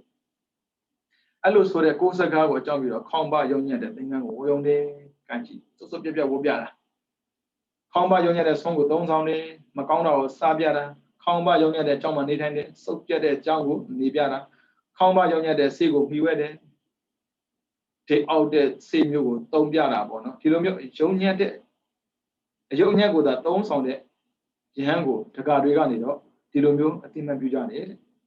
ယဟန်တိတ်အလိုနေတာပဲတဲ့စိတ်ညစ်တဲ့နေရာလဲလိုချင်တယ်တက္ကရကမနဲ့လည်းယုံလို့ခြင်းမရှိဘူးအပြင်းထန်အားထုတ်တဲ့လုံလဝိရိယရှိတယ်ဆိုပြီးတော့တိုးပြီးတော့သင်္ကန်းဆွန်ကြောင်းစိတ်ကိုလူခံဖို့လျှောက်ထားကြတယ်သူတို့ယဟန်ခံတဲ့ခြင်းမှာပေါ့နော်ဘယ်ယဟန်ဖြစ်ဖြစ်ပါဒါအမိတ်တိုင်းယဟန်ဖြစ်ပြီဆိုတာနဲ့တိတ်နဲ့တမ်းထွက်ရဘူးဩဝါဒအမိတ်ကိုနာခံရတယ်ဘုရားကရှောင်ရန်၄ပါးဆောင်ရန်၄ပါးနဲ့ပတ်သက်ပြီးအမိတ်ထုတ်ထားတာရှိတယ်ရှောင်ရန်၄ပါးကပါဏာတိပါဒအာရိဏန္ဒနာကာမေတုမိစ္ဆာသာပါဏာတိပါဒဆိုတာလူတတ်တာမျိုးအာရိဏန္ဒနာဆိုတာတန်ဖိုးရှိတဲ့ပစ္စည်းတွေကိုခိုးယူတာမျိုးသူတို့တတ်မှတ်ချက်ရှိပြီးသားပေါ့နော်ကာမေတုမိစ္ဆာသာဆိုမေထုံမိဝေဒမျိုးပြီးတော့ဩဒိမနောတတ္တမှာလူတွေကျင့်တာတဲ့ခက်ခဲ့တဲ့အကျင့်ကိုကျင့်ပြီးတော့ဇန်တရားမဲတရားရတယ်လို့ပြောတာမျိုးဒါမျိုးလုံးဝမလုပ်အောင်ဒါအမိတ်ပဲပြီးတော့ဆောင်းရံလေးပါဆွမ်းသင်္ကန်းကြောင်းစိတ်ဆွမ်းဆိုတာတပတ်လုံးရှင်းရပြီတဲ့ဒါမဲ့ချွတ်ချက်ပေးထားတယ်အတိတွေကလာပေါ်တယ်အတိတ်ဘဝပေါင်းများစွာကကုသိုလ်ကံပါလာလို့တကားတွေလှူတယ်ဆိုရင်တက်တလားလို့လူခံလို့ရတယ်ဆုံးခံမထွက်ပါနဲ့ဗျာအเจ้าမှာပဲတရင်တော်ပြီးတော့ဆုံးဖုံးပါဆိုရင်စားလို့ရတယ်ဒါအမိတ်ပဲအဲ့တော့ဘုန်းကြီးတော့ပြောလို့မရဘူးအဲ့ဟိုမှာကျဆုံးခံစားတယ်လေငါတို့ဘုန်းကြီးဆုံးခံစားတာသူတို့ကျတော့ဘာမလုပ်နဲ့အတိရေကလာပေါ့သင်္ကန်းလည်းဒီတိုင်းပဲဦးဇင်းတို့ဘုရားသင်္ကန်းမရှိဘူးလားဘာမှညီးစရာမလိုဘူးဒကာရှိမှသွားမညီးနဲ့တောက်တန်ပဲသွားပဲရတဲ့သင်္ကန်းကိုသင်္ကန်းဆိုပိတ်စာပေါ့နော်ပိတ်စာကိုယူချုပ်ပြီးတော့စစ်ဆိုဝတ်အတိတွေကလာပေါ့တဲ့ဘုံကံကြီးလို့ဒကာလည်းကြီးညိုလို့သုံးတယ်ပဲပြည့်အထက်တရားပြည့်လို့ရင်လူခံလာမိုးကိုဆရာတော်ဆိုတွေ့ခုမှာပေါ့မိုးကိုဆရာတော်ဆိုအိုးဒကာတွေကိုတော်တော်ချင်းမြောက်တာပဲတနေ့ကိုသင်္ကန်းအစုံပေါင်းများစွာလဲပြီးကိုပေးတယ်လူဆိုတဲ့ပုဂ္ဂိုလ်ကလည်းပဲသူလူတဲ့သင်္ကန်းကိုဝေါ့မှတတ်တာတိုးတာ哦လူတွေတရားတရားတို့ကိုတဲ့အရိယာတွေကပြင်ပန်းခံရတယ်တိုးပါစေတော့ဆိုဝေါ့ပြတာဟောလို့ရတာပဲလေအတိတွေကလာပေါ့ကျောင်းနဲ့ဒီတိုင်းပဲတိတပင်အောင်ကျောင်းနေစရာမရှိဘူးဆိုရင်တိတပင်အောင်မှနေရမယ်ဝါးတပင်အောင်မှနေရမယ်ဘုံကံကြီးမယ်ဆိုရင်ဗျာတိုက်ကျောင်းနဲ့နေလဲဘာမှဖြစ်ဘူးဒါသူဘုံကံလေအဲ့ဒါကြောင့်ဘုန်းကြီးအပြစ်မပြောနဲ့ဗျာငါတို့ဘုန်းကြီးကတိတ်ချိုးချမ်းတာသူ့ချိုးချမ်းမစေလေတက္ကတွေကပါဇက်ဖွားလျှောက်ပြောရင်းနဲ့အပြစ်ဖြစ်လာတတ်တယ်တချို့ရှိတယ်တက္ကတွေအလိုက်ဆိုးလက်ကန်းဆိုမသိငါတို့ဘုန်းကြီးကတိတ်ချိုးချမ်းတာဒါမျိုးဘုန်းကြီးတွေကပြောတာမဟုတ်ဘူးတက္ကတွေပြောနေရင်လူတွေအမြင်ကတ်လာတာဘယ်တော့မှမလုပ်မိစေနဲ့စေးတဲ့ဒီတိုင်းပဲတဲ့အောက်ဆရာဆေးမရှိရင်နွားကျင်ငယ်ရည်နဲ့ စိတ်ထားတဲ့ဖန်ခါသေးကိုစားစစ်ဘက်ဝင်တယ်တကယ်လို့ဘုံကံကြည့်လို့လှူတဲ့ပုံကိုရှိတယ်ဆိုရင်နောက်ဆုံးပေါ်ဆေးကိုပါတော့မရတယ်အခုကိုဗစ်ရှိထိုးလို့ရတယ်လေကြောက်မှမပေါ့လေထိုးဖို့သူယောဂလိုက်ပေါ်လာတဲ့ခစ်မှာထိုးစရာရှိထိုးဖို့အခုလည်းမထိုးသေးပါပြောပြတာလှုပ်လို့ရတယ်ဆိုတော့ပြောပြတာဒါဖျက်ခွင့်ပြုတာပဲလေအဲ့ဒါကိုသူကကြော်ပြီးတော့မလို့ချင်းတလုံးလူနဲ့ပြောတာမျိုးတဲ့အဲ့ဒီကမှယဟန်ကဒီလိုမျိုးပြောတယ်သုံးပါသောအကြောင်းတရားတို့ရဲ့မျက်မှောက်ဖြစ်ခြင်းရှိတဲ့အတွက်တရားတရားရှိတဲ့အမျိုးသားတွေဟာများစွာသောကောက်မှုကိုပွားစေတယ်။တရားတရားရှိတဲ့ပုဂ္ဂိုလ်တော့ကိုယ်တို့ထက်ထက်လောက်တယ်ပေါ့လေ။အဲ့ဒီအကြောင်းတရားတွေကတော့1တရားတရားရဲ့မျက်မှောက်ဖြစ်တယ်။2လူဘဝတ္ထုရဲ့မျက်မှောက်ဖြစ်တယ်။3မြတ်သောလူကံပုဂ္ဂိုလ်ရဲ့မျက်မှောက်ဖြစ်တယ်ပြီးရမှာ။မြတ်သောလူကံထည့်လိုက်တာ။သူလူလိုပဲဘဝတာမြင့်မြတ်တဲ့ပုဂ္ဂိုလ်ပေါ့နော်။အကဒက္ခိနေရတယ်။တန်ခါဂုံတော်မှာဒက္ခိနေရောပဲပါတယ်။အဲ့ဒီတန်ခါကယန္တာဖြစ်သွားရင်အကဒက္ခိနေရအလှခံပုဂ္ဂိုလ်တွေမှာအမြင့်ဆုံးအဲ့ဒီပုဂ္ဂိုလ်လှူလိုက်လို့မြို့ကန်သွားတဲ့ကုသိုလ်ဆိုတာမရှိဘူးအဲ့ဒါတော့ပြောတယ်မြတ်သောလူခံပုဂ္ဂိုလ်မြင်မောဖြစ်ခြင်းကြောင့်သူကအကြောင်းတစ်မျိုးရှိတယ်ပေါ့လေမင်းတို့တရားတရားလည်းရှိနေတယ်လှူစရာလည်းရှိတယ်ငါလိုလူခံကောင်းလည်းရှိနေတယ်ပြီးတော့ကန့်တာပဲအဲ့မှာချတာလေဒီအကြောင်းတရားတွေကြောင့်တရားတရားရှိတဲ့အမျိုးသားကများစွာသောကောင်းမှုကိုဖြစ်စေတယ်ဒီလိုအကြောင်းတရား၃ပါးပြည့်စုံနေမှာတော့ကွာမင်းတို့ကကုသိုလ်ထူးပြီပေါ့မြောက်တာလေမြောက်ကြွနေရပဲအဲကြောင့်ပြောတာမလားဘုန်းကြီးမြောက်လို့တက္ကမြောက်ရင်တက္ကမွဲတယ်တက္ကမြောက်လို့ဘုန်းကြီးမြောက်ရင်ဘုန်းကြီးလေးတယ်ကြောက်စရာနော်တင်ဒါယကာတို့မှလည်းဒီတရားတရားရှိနေတယ်လူစရာလည်းရှင်ရရှိနေတယ်လူကံပုတ်ဖြစ်တယ်ငါလည်းရှိနေတယ်ပြီးရမယ်တကယ်လို့ငါကအလူခံမဖြစ်ခဲ့ဘူးဆိုရင်မင်းတို့ကောင်းမှုမှာအပါဖြစ်တော့မယ်မင်းတို့ကုသိုလ်ရဖို့မလွယ်ဘူးနော်ငါလိုပုဂ္ဂိုလ်မရှိဘူးကုသိုလ်ရဖို့မလွယ်ဘူးတဲ့မင်းလုပ်ပေါ်မှာသူ့ဝယ်ကိုယ်ဝယ်မပုံစံမျိုးငါကတော့လေမင်းတို့လူတဲ့ဒီပစ္စည်းတွေနဲ့အလိုမရှိပါဘူးဒါပေမဲ့မင်းတို့ကိုတနာလို့အလူခံထားတာပြောတတ်လိုက်တာဒီပုံဒီလိုမျိုးစကားတွေကိုအကြောင်းပြုတော့များစွာသောသင်္ကန်းကိုလည်းလူခံတယ်ဆုံးကိုလည်းလူခံတယ်ကြောင်းကိုလည်းလူခံတယ်စိတ်ကိုလည်းလူခံတယ်ဒီလိုမျိုးသဘောရှိတဲ့မျက်မှောက်ကုတ်တာပေါ့နော်မျက်မှောက်ကုတ်သည်အဖြစ်အောစီခြင်းသည်အောခြင်းကိုဖြစ်စေသောအချင်းဟာအောစေသူအဖြစ်သည်ဒီလိုမျိုးအောစေတာပစ္စယပရိသေဝနာပစ္စည်းနဲ့ပတ်သက်ထင်ကြီးအောင်လုပ်တာပဲဦးဇင်းတို့ကြောင်းမဆောက်လားဆောက်တယ်ဦးဇင်းတို့မဟုတ်ဘူးဦးဇင်းတို့တဲ့ပစ္စည်းပဲကိုဆရာစီမှာတော့ကပ်ပြီးနေလဲပါဖြစ်ဘူးအဲ့ရှင်မြတ်တော့ကပ်နေပါလားအမေသိကြတာကိုရဲ့အတွေးကိုရဲ့အလုံးနဲ့ဆရာရဲ့အတွေးဆရာရဲ့အလုံးကကြမှာကြမှာအဲဥစ္စာတော့ကိုယ်တိုင်ကိုတည်ထောင်တယ်ကိုစိတ်ကြိုင်ဟန်တည်မယ်သူတို့ကြောင့်ကအဲကြွားတယ်လို့ထင်အောင်မှပြဿနာအခုလိုမျိုးပေါ့နော်မှန်မှန်ကန်ကန်မသိဘဲနဲ့ကိုးကွယ်တဲ့ပုံကိုယ်မရှိစေချင်ဘူးဒါမှန်တယ်ပြောတယ်သူတို့ရှုံးတယ်ဘယ်နဲ့ဗျာသားဆောင်သမီးဆောင်ပြီးတော့နိုင်ငံခြားသွားရှာထားတဲ့ပိုက်ဆံတွေကိုလှူရတာစင်မပြေဘူးလေသန္တရာမှာနောက်ထပ်ဒါမျိုးမကြုံစေချင်ဘူးဗျဒါမှန်တယ်ပြောတယ်ကြိုက်လို့လူခံနေတာမဟုတ်ဘူးမဖြစ်လို့သာလူခံနေရတယ်ဥစ္စာမျက်နှာစဉ်းစားတယ်ကြောင်းကြီးဆောက်ပြလိုက်ချင်တာကိုယ်တဘောနဲ့ကိုယ်ပေါ့နော်ဆောင်းနေတဲ့စွမ်းလည်းမရှိဘသူမှအလူမခံမနဲ့ကိုလောပြစ်လိုက်ချင်တာဒါပေမဲ့အဲ့လိုမစွမ်းဘူးလေခန္ဓာဆရာတော်ပြောသလိုပဲငါတို့ဟာလှူချင်တာအလူမခံနိုင်ဘူးခက်တာဘဝအလှူခံတဲ့ဘဝဖြစ်နေတာအဲ့ဒါမျိုးသူတို့ကလည်းရွေချက်ရှိတာပေါ့နော်သူတို့ဗမာနိုင်ငံမှာဘာသာဆိုတဲ့စကားအောင်မှာလှုပ်သွားတဲ့လူတွေအများကြီးဘာသာကလူတယောက်ကိုမကောက်ွယ်ပေးနိုင်ဘူးနော်ကောက်ွယ်မပေးနိုင်ဘူးနော်တန်တရာကလို့စနေတဲ့စနစ်မှာဘာသာပါဘူးသီလသမာဓိပညာဒီသီလသမာဓိပညာဆိုတာလည်းပဲတာမန်သိုံနဲ့သစ္စာကိုမသိနိုင်ဘူးတကယ်သိဖို့လိုတယ်ပါမန်သိဆိုဖြင်းသိတာမှန်သိတာသမာဓိကြတော့ကိုယ်တိုင်ကျင့်ပြီးသိတာကိုယ်တိုင်ကျင့်ဖို့ဆိုရင်မှားတာမှားမှန်သိဖို့လိုတယ်လေမှန်တာမှန်မှန်သိဖို့လိုတယ်ဝိဒုဝါဒနဲ့ကိုယ်ကိုယ်လိုမျိုးဘယ်တော့မှဖြစ်စေချင်ဘူးအဲ့ဒါပြောတာသူတို့မဖြစ်တာလို့သာလူကန်တာအမှန်နဲ့ပဲလေလမ်းလူကန်ပေးတယ်အယုတ်လို့လေသူများသွားတာတားဒုက္ခရောက်တယ်အခုလေရွာမှာလေလမ်းလောက်တာအမှုတွေစင်မပြေးလို့သူများရဲ့ဆင်ပြေနေတယ်လူရှင်တွေပိုးကုသူရတာပေါ့ဦးဇင်းနဲ့ဘာဆိုင်ကမှတ်လို့ အဲကြောင့်ဦးဇင်းတို့ကျောင်းကတော့စီစဉ်ထားတာပေါ့နော် education ရယ် meditation ရယ် education ဆိုတာအခုလိုမျိုးရတော့ပဲဖြစ်ဖြစ်ရက်ရှည်ပဲဖြစ်ဖြစ်ပုံမှန်ကန်တဲ့အသည့်ကိုရရှိစေဖို့အတွက်ဗုဒ္ဓရဲ့စာပေကိုသင်ကြားပေးမှာရက်တို့လည်းရှိမယ်ရက်ရှည်ရှိမယ်ပြီးတော့ meditation ကြတော့စာဆိုတာစိတ်ဝင်စားတော့ဘူးအချိန်ဆိုတာနည်းနေပြီလို့တွေးတဲ့ပုံကိုယ်တွေအတွက်တရားမှန်နည်းကိုစနစ်ကြကြသိအောင်သင်ပေးဖို့ပေါ့နော်အချင်းကတို့တာကိုပြောလို့ဆိုရင်ပြောချင်းစရာပဲဒီနေ့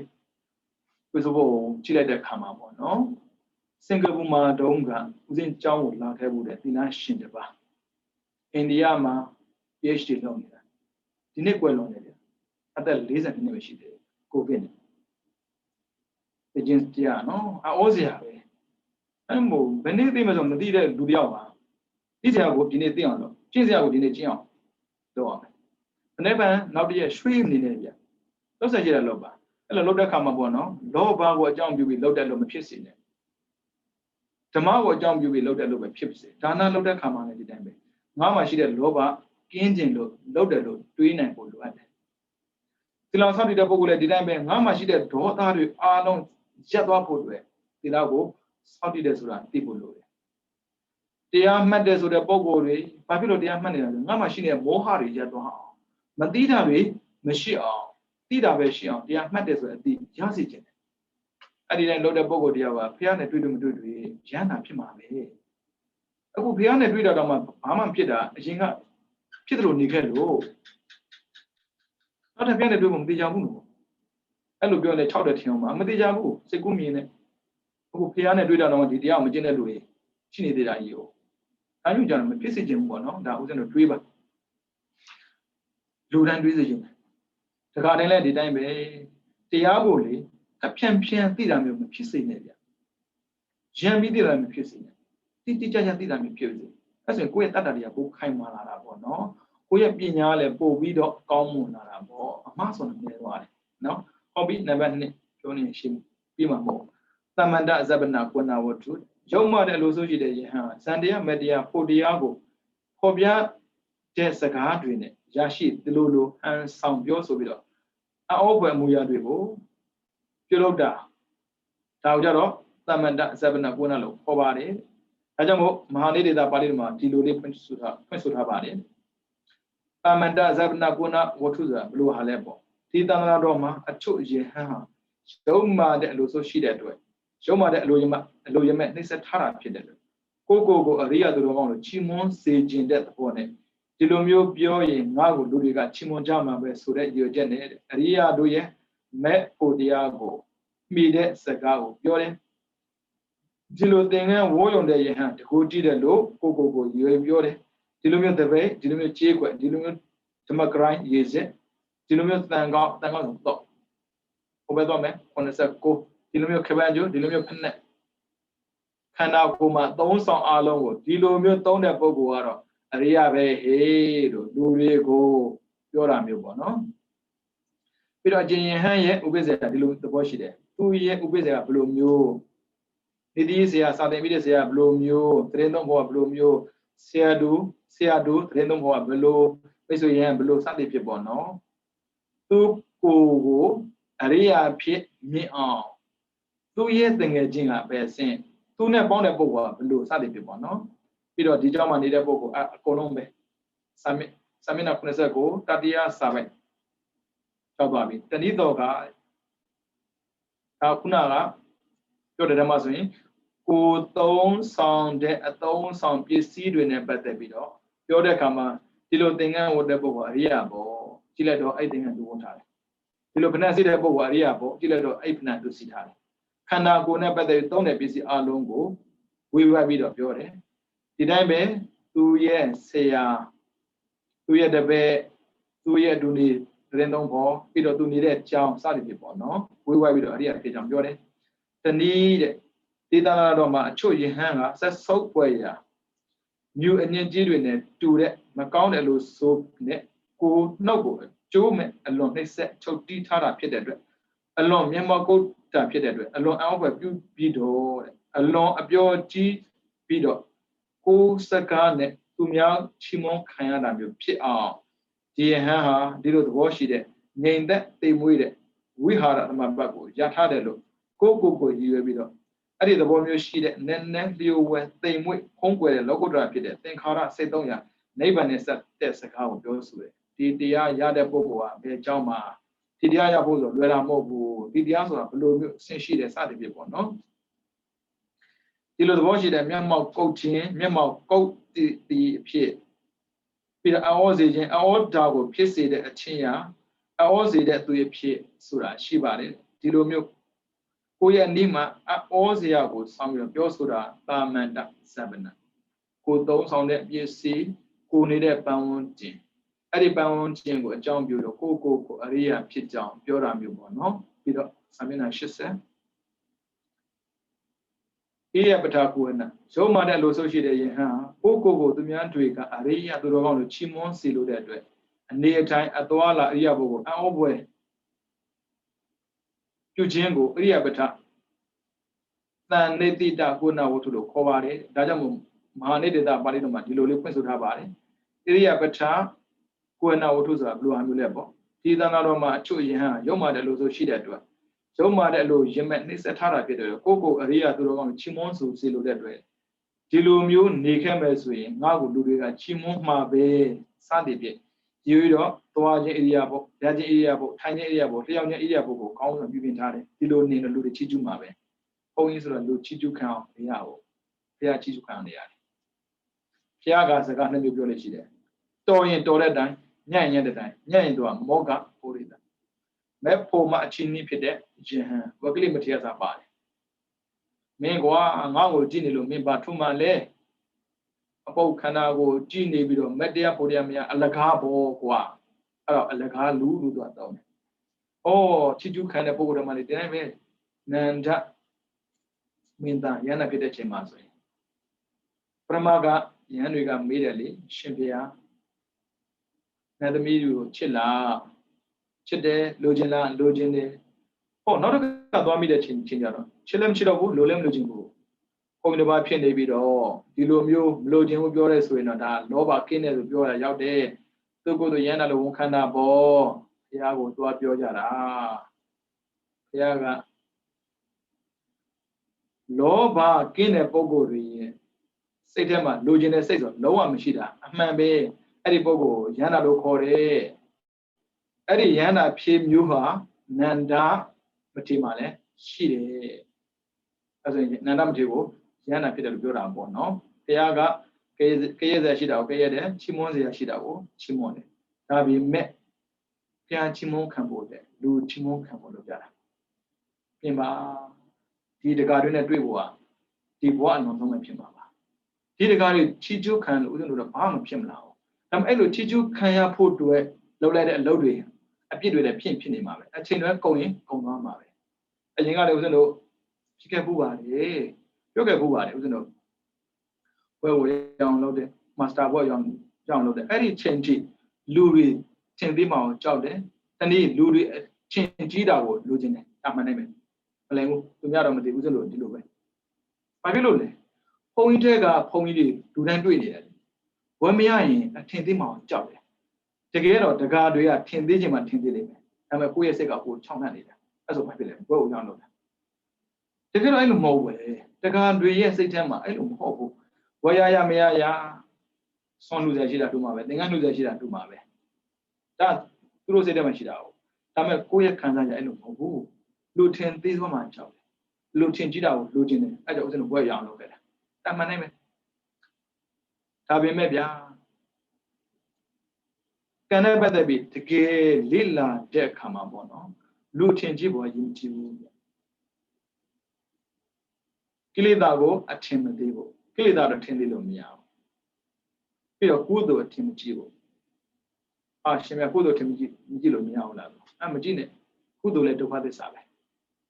ကုသိုလ်ထင်ကြည့်ရင်ကုသိုလ်တက်မဲ့တဲ့တဏှာလာနိုင်မယ်ကုသိုလ်လည်းထင်မကြည့်နဲ့အကုသိုလ်လည်းထင်မသိနဲ့အကုသိုလ်တက်ရင်လည်းကုသိုလ်ပြန်လို့ရတယ်အဲ့ဆိုကုသိုလ်အကုသိုလ်ကင်းတဲ့အရိယာဒါကိုယန္တာခေါ်တာပေါ့နော်အဲ့လိုကြိုးစားရတယ်ဒါနောက်ပိုင်းမှသိတာ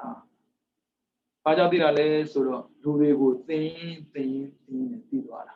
ဒါဆိုရင်လူတွေကပြန်သင်ပေးတယ်ပြောရမှာပေါ့နော် တကယ်တကယ်ကြည့်တဲ့အခါမှာလူတွေထင်ကြီးဖို့မလိုအပ်ဘူးအခုကြည့်လေလူတွေထင်ကြီးစေခြင်းနဲ့စန္ဒနဲ့နေတာထိုင်တာအောင်ပြောင်းတယ်တကားကြီးကဒီလိုထိုင်တာမကြိုက်ဘူးလက်ထောင်လက်ထိုင်ပေးတယ်ဒီလိုထိုင်မှရန်တော်လို့ထင်မယ်ဆိုဒီလိုထိုင်ပေးတာသူထိုင်ရင်ထိုင်ပေါ့ထိုင်ရုံနဲ့ရန်တာဖြစ်တယ်မဖြစ်ဆိုပြောလို့မရအခုကြည့်လျောင်းထိုင်ရက်သွားဧရိယာပုတ်တွေကိုပြင်ထားလိုက်တယ်ရန်တာဆိုရင်ဒီလိုနေတယ်ဆိုတော့သူလည်းလူတွေလာတဲ့အခါမှာရန်တာလို့ထင်အောင်ပြည်တာမျိုးတော်တော်ပင်ပန်းတာပဲနော်ကိုယ်လည်းဒီလိုကြုံခဲ့ဘူးတာပဲအခုလည်းမပင်ပန်းလို့ပြည်စီစတင်ရတာလည်းပဲစတင်ရလည်းပဲဗျာဖေက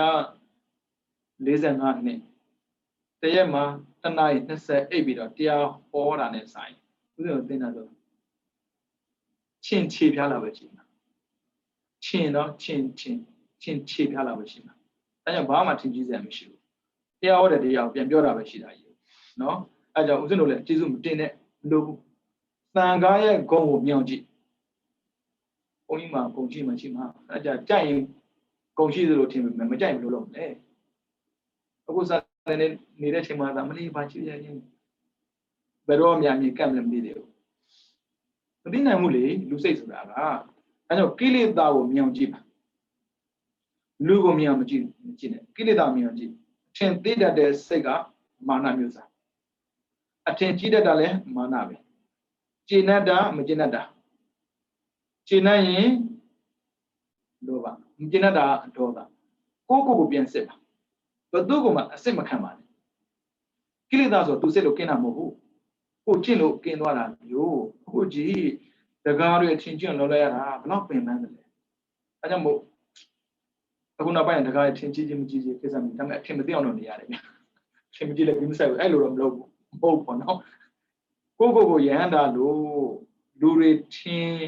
စေဖို့အတွက်ကျေတန်တောင်းတာပြီးတော့သွားတာရက်တာထိုင်တာအိတ်တာကြည်တဲ့သမာဓိရှိတယ်လို့သွားတာရက်တာထိုင်တာအိတ်တာလူများမြင်နိုင်တဲ့နေရာမှာဇံဝင်စားတယ်လို့ထိုင်နေတာတွေလောက်တယ်အတော်ဆိုးတယ်ဘလောက်ပင်ပန်းမလဲမသိ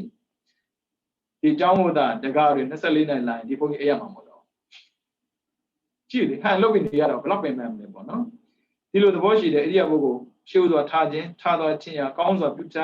ပြင်ထားခြင်းဆိုတဲ့အကျင့်မျက်မှောက်ကုတ်တာမျက်မှောက်ကုတ်တဲ့အဖြစ်ပြီးတော့အောစီခြင်းသည်အောခြင်းကိုဖြစ်စေသောအချင်းရသည်အောစေသောသူရဲ့ဖြစ်သည်ရှိအဲ့ဒီအရိယာပုဂ္ဂိုလ်ပြုပြင်ထားခြင်းသည်အရိယာပဋ္ဌသန္တိတ္တလို့ခေါ်ပါတယ်တဲ့အဲကြောင့်လူထင်ကြီးအောင်ဘရောမှမလုပ်ပါနဲ့ဘာဖြစ်လို့ဆိုတော့ကိုယ်ကထင်ကြီးအောင်လုပ်ပြီးမှသူထင်ကြီးတယ်မှကြီးတာလေဟုတ်တယ်လေကိုယ်ကစိတ်ထဲမှာလေစေတနာနဲ့ကောင်းကောင်းချက်ထားတယ်သူစားခြင်းမှစားမှာမစားလို့အပြစ်ပြုတ်လို့မရဘူးမင်းကွာငါပင်မငယ်ချက်တာနည်းနည်းတော့မြည်လိုက်ပါအောင်ကြီးတယ်မင်းကချင်းတာသူပြောရင်ပြောမှာပေါ့သူမချက်တာဟုတ်အဲကြောင့်လူအချက်ကိုလုပ်ဖို့မလွယ်ဘူးဗျတော်တော်လေးမလွယ်ဘူးဒါကြောင့်ဘတ်တော့မှလူချက်မနေနဲ့တရားကြံတယ်ဒါပဲတရားကြံရှင်းရှင်းလေးရဲ့နိစ္စဂီတဆိုရင်အာယုံပြည့်စေတဲ့အရာဆိုရင်တရားမကြိုက်ဘူးမတရားတာပဲကြိုက်တာဆိုလိုတာကလောဘကြိုက်တယ်ဓမ္မမကြိုက်ဘူးလောဘဟုတ်တယ်ပြောခြင်းနဲ့သွားခြင်းနဲ့လာခြင်းနဲ့စားခြင်းနဲ့ပြီးတော့ကိုယ်လိုတာကိုမလုပ်ပြီးရင်ဒေါသဖြစ်ခြင်းနဲ့ဒါရအာဟုသောလုပ်တယ်အခုတော့ကြိုက်တာပေါ့အဲကြောင့်တရားကြံတယ်နော်အဲဆိုတရားကြံရင်ဖျက်လိုက်ကြိုက်မှာပဲဘုရားပြောတာရှင်းရှင်းလေးယောဓမ္မပတ္တိသောမံပတ္တိတရားမြင်မှငါ့ကိုမြင်တယ်ဒါပေမဲ့လူတွေကတရားမကြည့်နဲ့ဘုရားသွားကြည့်တယ်တရားဖူးကြပါရပါတယ်ဘုရားဖူးတာတော့ဂုံတော်တော့ပွားတာပေါ့နော်ဒါပေမဲ့ဘုရားဖူးတယ်ဆိုတဲ့စကားရဲ့နောက်မှာဘုရားကိုနောက်မှာထားပြီးတော့ရှေ့မှာတစ်တော့ရက်တာမျိုးတော့ဖြစ်တယ်မို့လေရှေ့မှာဓာတ်ပုံရနေကြတာလိလင်္ကာနိုင်ငံတော့အောစရာမျိုးဘုရားကိုနောက်ကျောပေးဘတော့မှဓာတ်ပုံမရအောင်ဘုရားမှာစစ်သားစောင့်နေတယ်ပမာနိုင်ငံပြောတာမဟုတ်ဘူးနော်အိန္ဒိယနိုင်ငံမှာအဟုတ်ကိုစစ်သားစောင့်တယ်ဘာဖြစ်လို့လဲမလေးမစားဖျားကိုပူဇော်မှဆိုချက်ချင်း remind လုပ်တာဦးဇင်းတို့ဒီတင်းကအခုတော့တော်တော်ဖြစ်တာနည်းနည်းရှိပေါ့နော်အိန္ဒိယလည်းပိုးလေးရှိတယ်တင်းလင်ကလည်းပိုးလေးရှိတယ်ဖျားကိုနောက်ခံရိုက်ပြီးဆိုတော့ချက်ချင်းလာပြီးတော့မမြင်ရဘူးအဲ့ဒါနဲ့ဦးဇင်းနဲ့ပါသွားတဲ့လူတွေကသူတို့တားရမလားပေါ့အဲ့ဒီစစ်သားကိုရိုက်ပစ်တာထုံးနဲ့ရိုက်တာမဟုတ်တပ်ပုံနဲ့ရိုက်တာပြောတာတပ်ပုံရိုက်တော့စစ်သားကပါသွားတယ်တောင်နောက်ပြန်တော့မရဘူးအဲ့မှာဗမာနိုင်ငံမှာကျတော့ပြောင်းပြန်ဗျာ金牛娃的，所以包括古那叫嘛他啦，没那个他嘛，不要那个不着嘛，对面办的呀，平蛮弄嘛的，不要什么来电动木片，都不办的，熬的炒龙呀，不要不办的，你说的么呀？啊，发老么的，嘛的呀，就学的我们这个，喏。လေးမစားမလို့ကိုပြောတာပါเนาะကဲဟုတ်ပြီမာနိဒေတာအာလပနာစသည်73ပါအာလပနာကျောင်းတို့ရောက်ရှိလာတဲ့တက္ကတို့အားတွေ့မြင်တဲ့အခါမှာတက္ကတို့ဘာဖြစ်လို့ကျောင်းကိုလာကြတာလဲရဟန်းတွေကိုဖိတ်ဖို့လာသလားကဲရှေ့ကလမ်းကြောင်းပေးတာတက္ကကြီးဘာလုပ်တာလဲမွေးနေ့လာပင့်တာလားအဲ့မျိုးပေါ့နော်ရဟန်းတွေကိုပင့်ဖို့လာသလားဒါဆိုရင်တော့သွားနေကြငါတပည့်ယူလိုက်လာခဲ့မယ်ကဲဟိုကပင့်တာမပင့်ရသေးဘူးစွန်းစားလာပင့်တာလားမပူနဲ့တပည့်ယူလာခဲ့မယ်ဆိုတာမျိုးအဲတော့ပေါ်အဲ့မျိုးဒီလိုမျိုးစသည်ဖြင့်မပင့်ရသေးပဲနေတဲ့လှူရင်းနဲ့ဆက်တဲ့စကားကိုတင်ကြိုပြီးပြောတာမျိုးအာလပနာဖိတ်ခေါ်တာတကားတွေမလျှောက်ခင်မှာစွန်းစားလာပင့်တာလားရတယ်ငါလာခဲ့မယ်ဘယ်နဲ့ပါငါပါလားငါပါမယ်နောက်တက်၄ပါပေါ့နော်အဲ့မျိုးလျှောက်လို့တာမျိုးမလုပ်ရဘူးတဲ့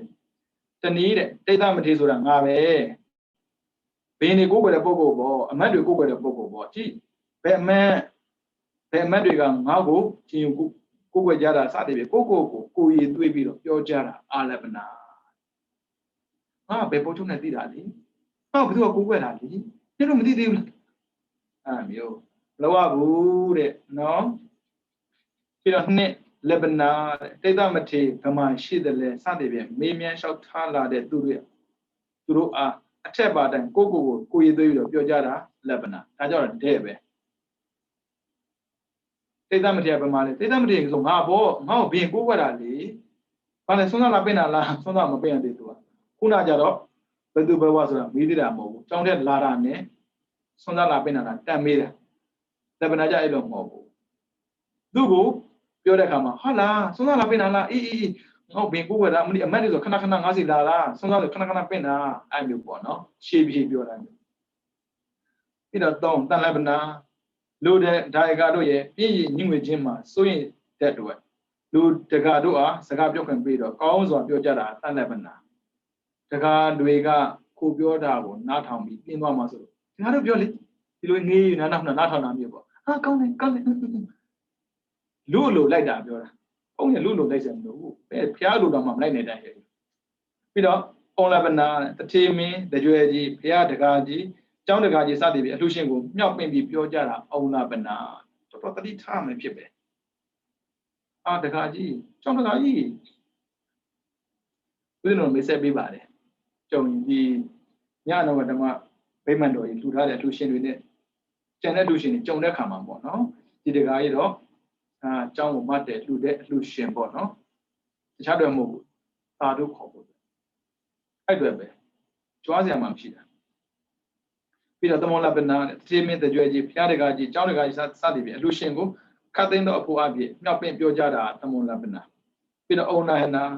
တကာတို့ဒီနှစ်ဒီချိန်ဆိုတော့တကာတွေကကောက်လှူနေကြတာမဟုတ်လား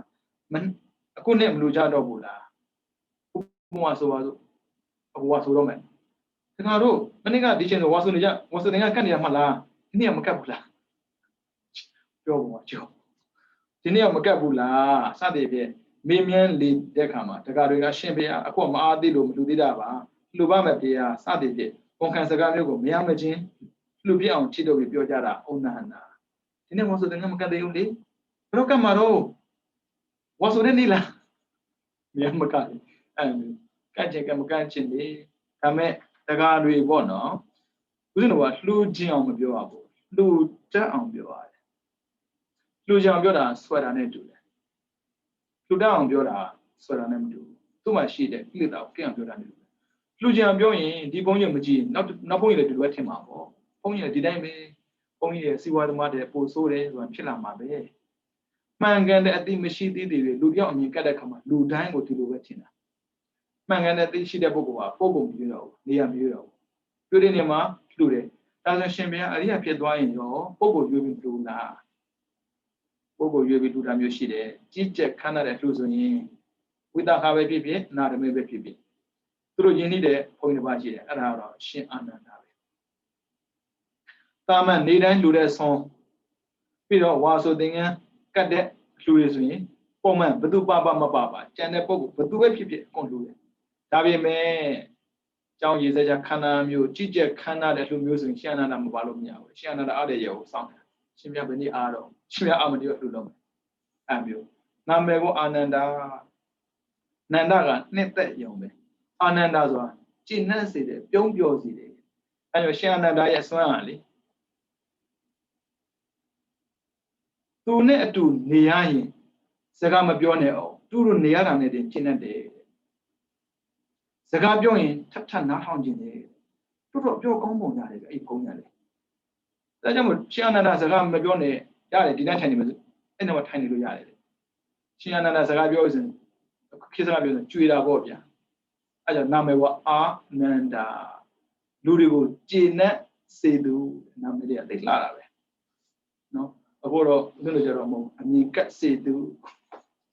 မြင်တာနဲ့မြင်ကတ်ဟုတ်ပြီနော်စာမျက်နှာ80မိနစ်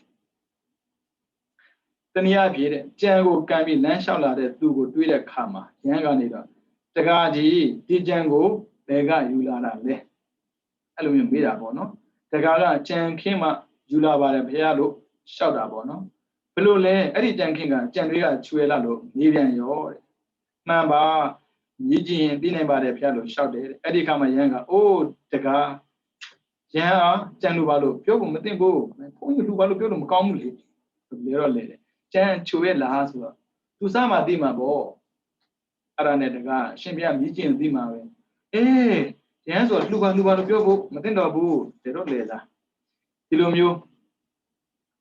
လူတိုင်းကမလူချင်လို့လွတ်အောင်ဖြေပြီးမယ်တဲ့မလွတ်နိုင်အောင်ရေးပတ်ပြီးပြောတာဟာဩနာနာလူချင်မအောင်ဆိုမှမဟုတ်မရမကလှူအောင်ပြောတာမျိုးတဲ့ပြီးတော့နံပါတ်9သမုဏဟနာအထက်ပါတိုင်းခတ်တဲ့တော့အဖို့အဖြစ်လှူဖြစ်အောင်အထက်ရေးပတ်ပြီးပြောကြားတာဟာသမုဏဟနာရှစ်ဩကာစနာဘယ်ဒါယကတွေကငါးကိုသာသိတယ်လူစရာရှိရင်ငါးကိုသာလူလည်းရှိတယ်လို့လူတကာတို့ရဲ့ဂုံကိုခေါ်ပြီးတော့မြောက်ပင်ပြောကြတာဩကာစနာအဲ့ဒီကလာငါလူနေကြလေငါမပိုင်လူကမလူဘူးအဲ့မျိုးပြောတာမျိုးပေါ့နော်ပြီးတော့သမုကာစနာအထက်ပါတိုင်းခတ်တဲ့တော့ချင်းရပြီဖန်ထက်လူတကာတို့ရဲ့ဂုံကိုခေါ်ပြပြီးမြောက်ပင်ပြောကြတာသမုကာစနာပြီးတော့အနုပိယပါဏိတာ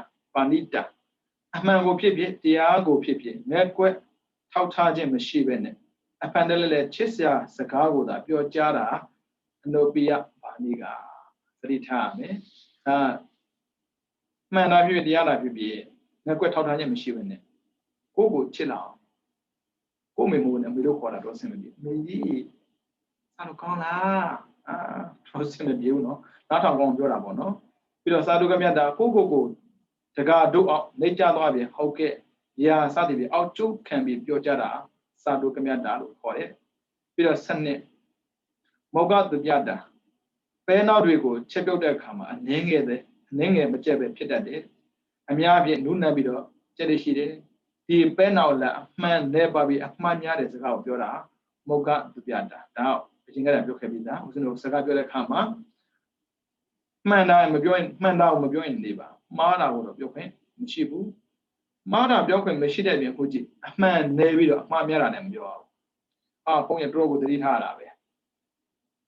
ပြီးတော့ပါရိပတ္တိယတာကလေးထိန်ဘက်မှာလူတကာတို့ရဲ့ကလေးသူငယ်များကိုရင်ခွင်ဖြင့်ဝေပိုက်ပြီးဖြစ်ဖြစ်ပကုံးပေါ်တင်ပြီးခြိပိုးတာပဲဖြစ်ဖြစ်ထိန်ကြောင်းတဲ့မှုဟာပါရိပတ္တိယတာတော်များတာပဲ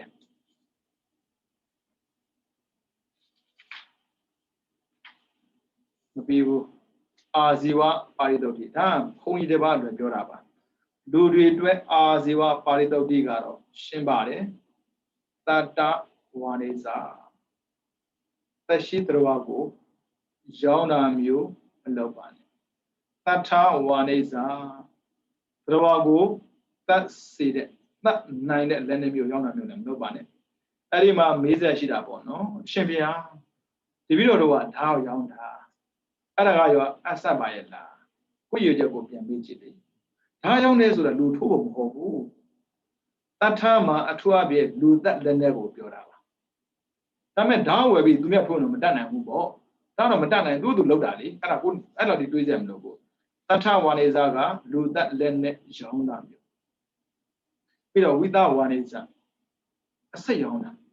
I say Yona is a Luda than a Dulu, but the Robert Dali. Peter Manda Waneza. A Tarigo, who dine, that be Yona.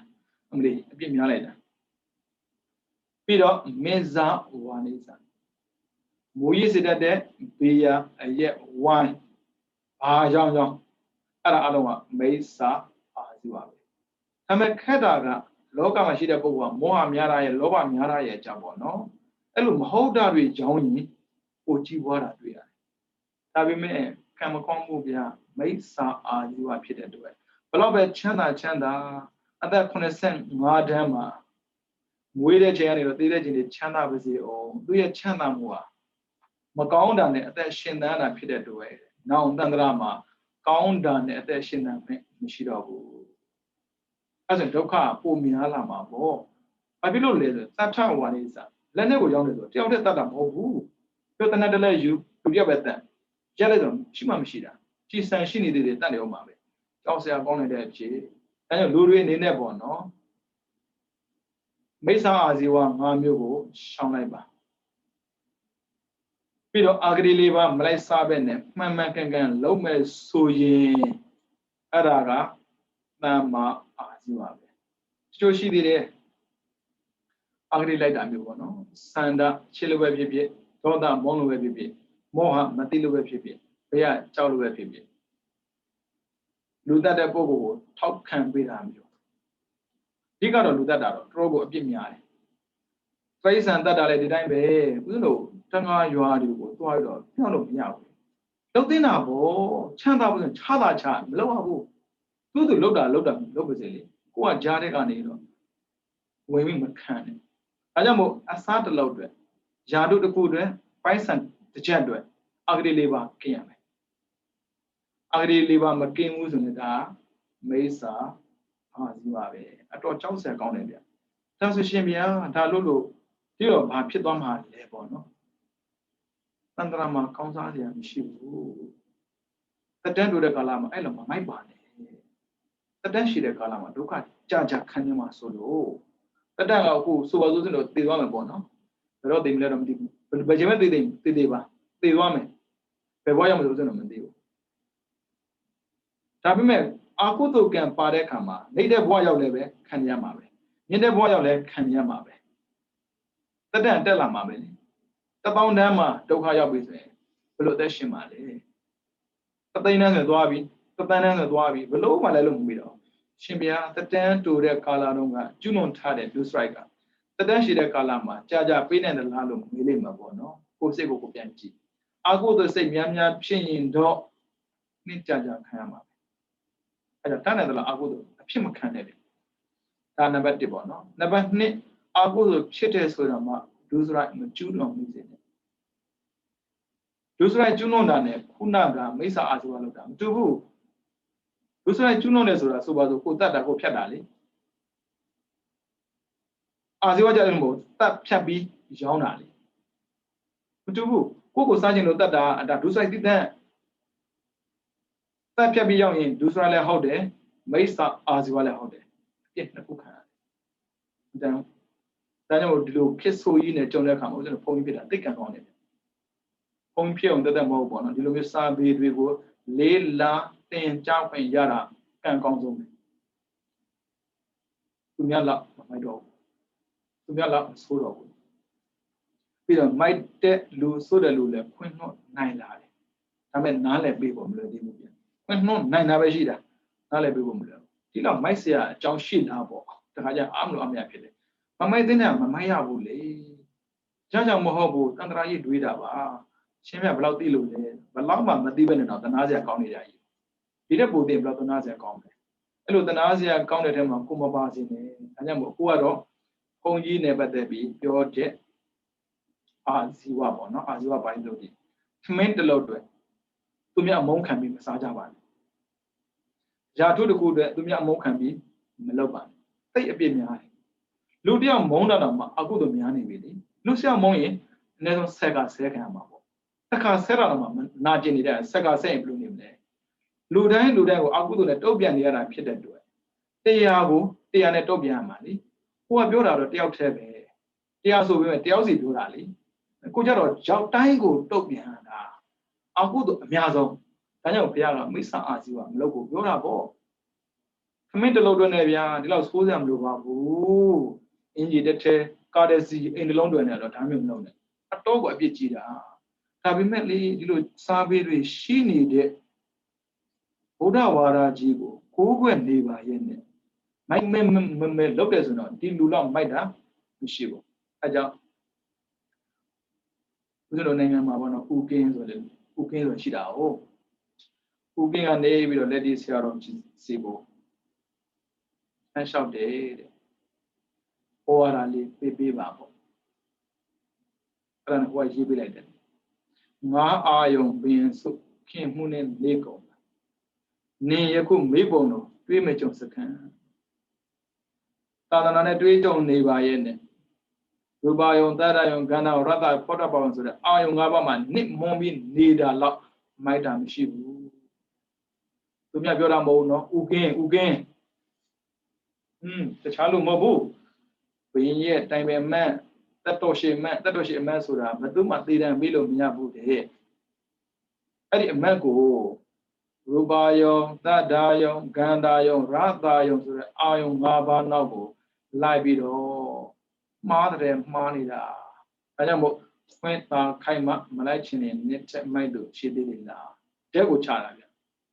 ဒီလောက်ခွင့်ရည်ကောင်းနေတာနဲ့မင်းမလုပ်ဘူးဆိုရင်နှစ်ချက်မိုက်တယ်လို့မရှိတော့ဘူးအမလေးလက်ဒီဆရာတော်မူလို့တာပေါ့ပြီးတော့လေဆုံးမခန္ဓာဥကင်းမူလို့တာပေါ့မလို့ဦးဇင်းတို့လာဆုံးမခံမဆုံးမရဲပါဘူးကြောက်တာပေါ့လူမိုက်တွေဆိုတာကပြပြောတယ်ကအဒေဝနာမပေါင်းနေဘူးမပေါင်းနေဆိုတော့တခြားမပြောလည်းမပြောနေဘူးဘာပြောရင်ခံသွားမှာမရှိတဲ့နေရာဒေသမှာနေလို့မွဲတာလက်ခံလို့ရတယ်ရှိတဲ့နေရာဒေသမှာနေပြီးမွဲတာလက်ခံလို့မရဘူးဒီတိုင်းပဲ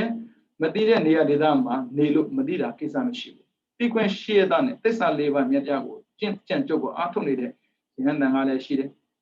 လေးလာလေးစားနေတဲ့ပုဂ္ဂိုလ်တွေရှိတဲ့နေရာမှာတောင်မှဒုက္ခကိုဒုက္ခမှမသိတာလောက်မိုက်တာတော့မရှိဘူးပြောအဲကြောင့်သမုဒိယအလိုမလိုက်ပါနဲ့ဒုက္ခများပါလေလူတွေကလေဒုက္ခကမကြုံခင်မှာသမုဒိယကိုမြောက်စားထားတာလေဒုက္ခကြုံတဲ့အခါမှာသမုဒိယခပ်ပွားပွားနဲ့ပြီးထွက်သွားတာနာတော့ကိုနာတယ်ခံတော့ကိုခံရတယ်အဲမှာလူချင်းတဲ့စိတ်ရှိတော့မှလောက်ခဲ့တဲ့သမုဒိယမရောက်သွားတယ်တစ်ချက်လေးငကြည့်တင်တာပေါ့မကြည့်ဘူးနော်အဲကြောင့်ဒုက္ခကိုခံတဲ့ပုံကိုအပြစ်ပြောလို့တော့မရဘူးတရားကရှင်းရှင်းနေတဲ့ဒုက္ခကိုသိအောင်လို့ဒုက္ခကိုတကယ်သိမှသမုဒိယပယ်တာနော်ဒုက္ခတကယ်မသိရင်သမုဒိယကိုကယ်ထားတာဗျာကိုယ်တတ်မဲ့လူကိုကယ်ထားသလိုပဲသန္တရာတလျှောက်ဘဝပေါင်းများစွာတတ်မဲ့သမုဒိယကိုကယ်ထားတဲ့ပုဂ္ဂိုလ်တရားဒုက္ခရောက်တာဆန်းတော့မဆန်းဘူးလေအဲကြောင့်ဘုရားကနိရောဓငြိမ်းချမ်းခြင်းနဲ့ဆိုတော့မက်ကကျင့်သုံးတဲ့နေရာမှာမသိဘဲမလုပ်နဲ့မက်ကဆိုတာသိပြီးကျင့်တဲ့အကျင့်ကိုပြောတာအဲကြောင့်သီလနဲ့ပတ်သက်ပြီးတကယ်သိအောင်ကြိုးစားပါသမာဓိရကိုတတ်လာပါတယ်သမာဓိနဲ့ပတ်သက်ပြီးတော့ကြည်ကြံကြုတ်ကိုအားထုတ်ပါပညာပေါ်လာပါလိမ့်မယ်သီလသမာဓိပညာသုံးပါးပြည့်စုံတဲ့ပုဂ္ဂိုလ်တရားကိလေသာကင်းစင်ဖို့သိလွယ်ကူပါတယ်ဗျာအဲကြောင့်မခက်တဲ့အရာကိုခက်တယ်လို့မထင်မဲ့နဲ့ကြည်ကြံကြုတ်ကိုအားထုတ်မဲ့ဆိုရင်တကယ်ကိုရပါလိမ့်မယ်သစ္စာတရားမဝေဘူးလေသစ္စာကိုဖုံထားတဲ့အဝိဇ္ဇာရှိနေတယ်အဲ့ဒီဝိဇ္ဇာကိုဝိဇ္ဇာပေါ်တဲ့ပညာနဲ့သာထုတ်ပေါက်လိုက်အဝိဇ္ဇာပြောက်သွားတယ်အဲဆိုအလင်းကရှိနေပြီသားเนาะအဲကြောင့်တရားချင်းသူတော်စင်များအနေနဲ့မိမိတို့ဘဝရရှိစဉ်ကာလလေးမှာသီလကိုပြည့်စုံစွာကြည်ကြံကြုတ်ကိုအားထုတ်နိုင်ကြပါစေသီလတိတန်လျင်အဓိကသီလတိတန်လျင်လူအဆုံးအရာအဓိကခြေခံကြပါတယ်သီလကိုအကြောင်းပြုပြီးတော့သမာဓိကိုထူထောင်ရင်းနဲ့ပညာကိုရရှိပြီးတဲ့နောက်ဒုက္ခသမုဒယနိရောဓမေဃဆိုတဲ့သစ္စာလေးပါးကိုပိုင်းခြားခြင်းနဲ့သိမြင်ပြီးတော့ဘုရားစာရှိတဲ့အရိယတော်ကောင်းများမြင်မှောက်ပြုရဖြစ်တဲ့နိဗ္ဗာန်ကိုလင်းမြန်စွာမြင်မှောက်ပြုနိုင်သောသူတော်ကောင်းများဖြစ်ကြပါစေကုန်သတည်း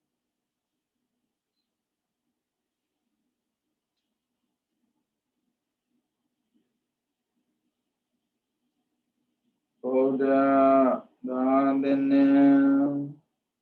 Siddham Tejadu Buddha Nandanam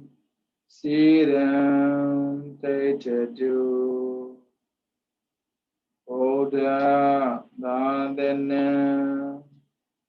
Siddham Tejadu Adu Adu Adu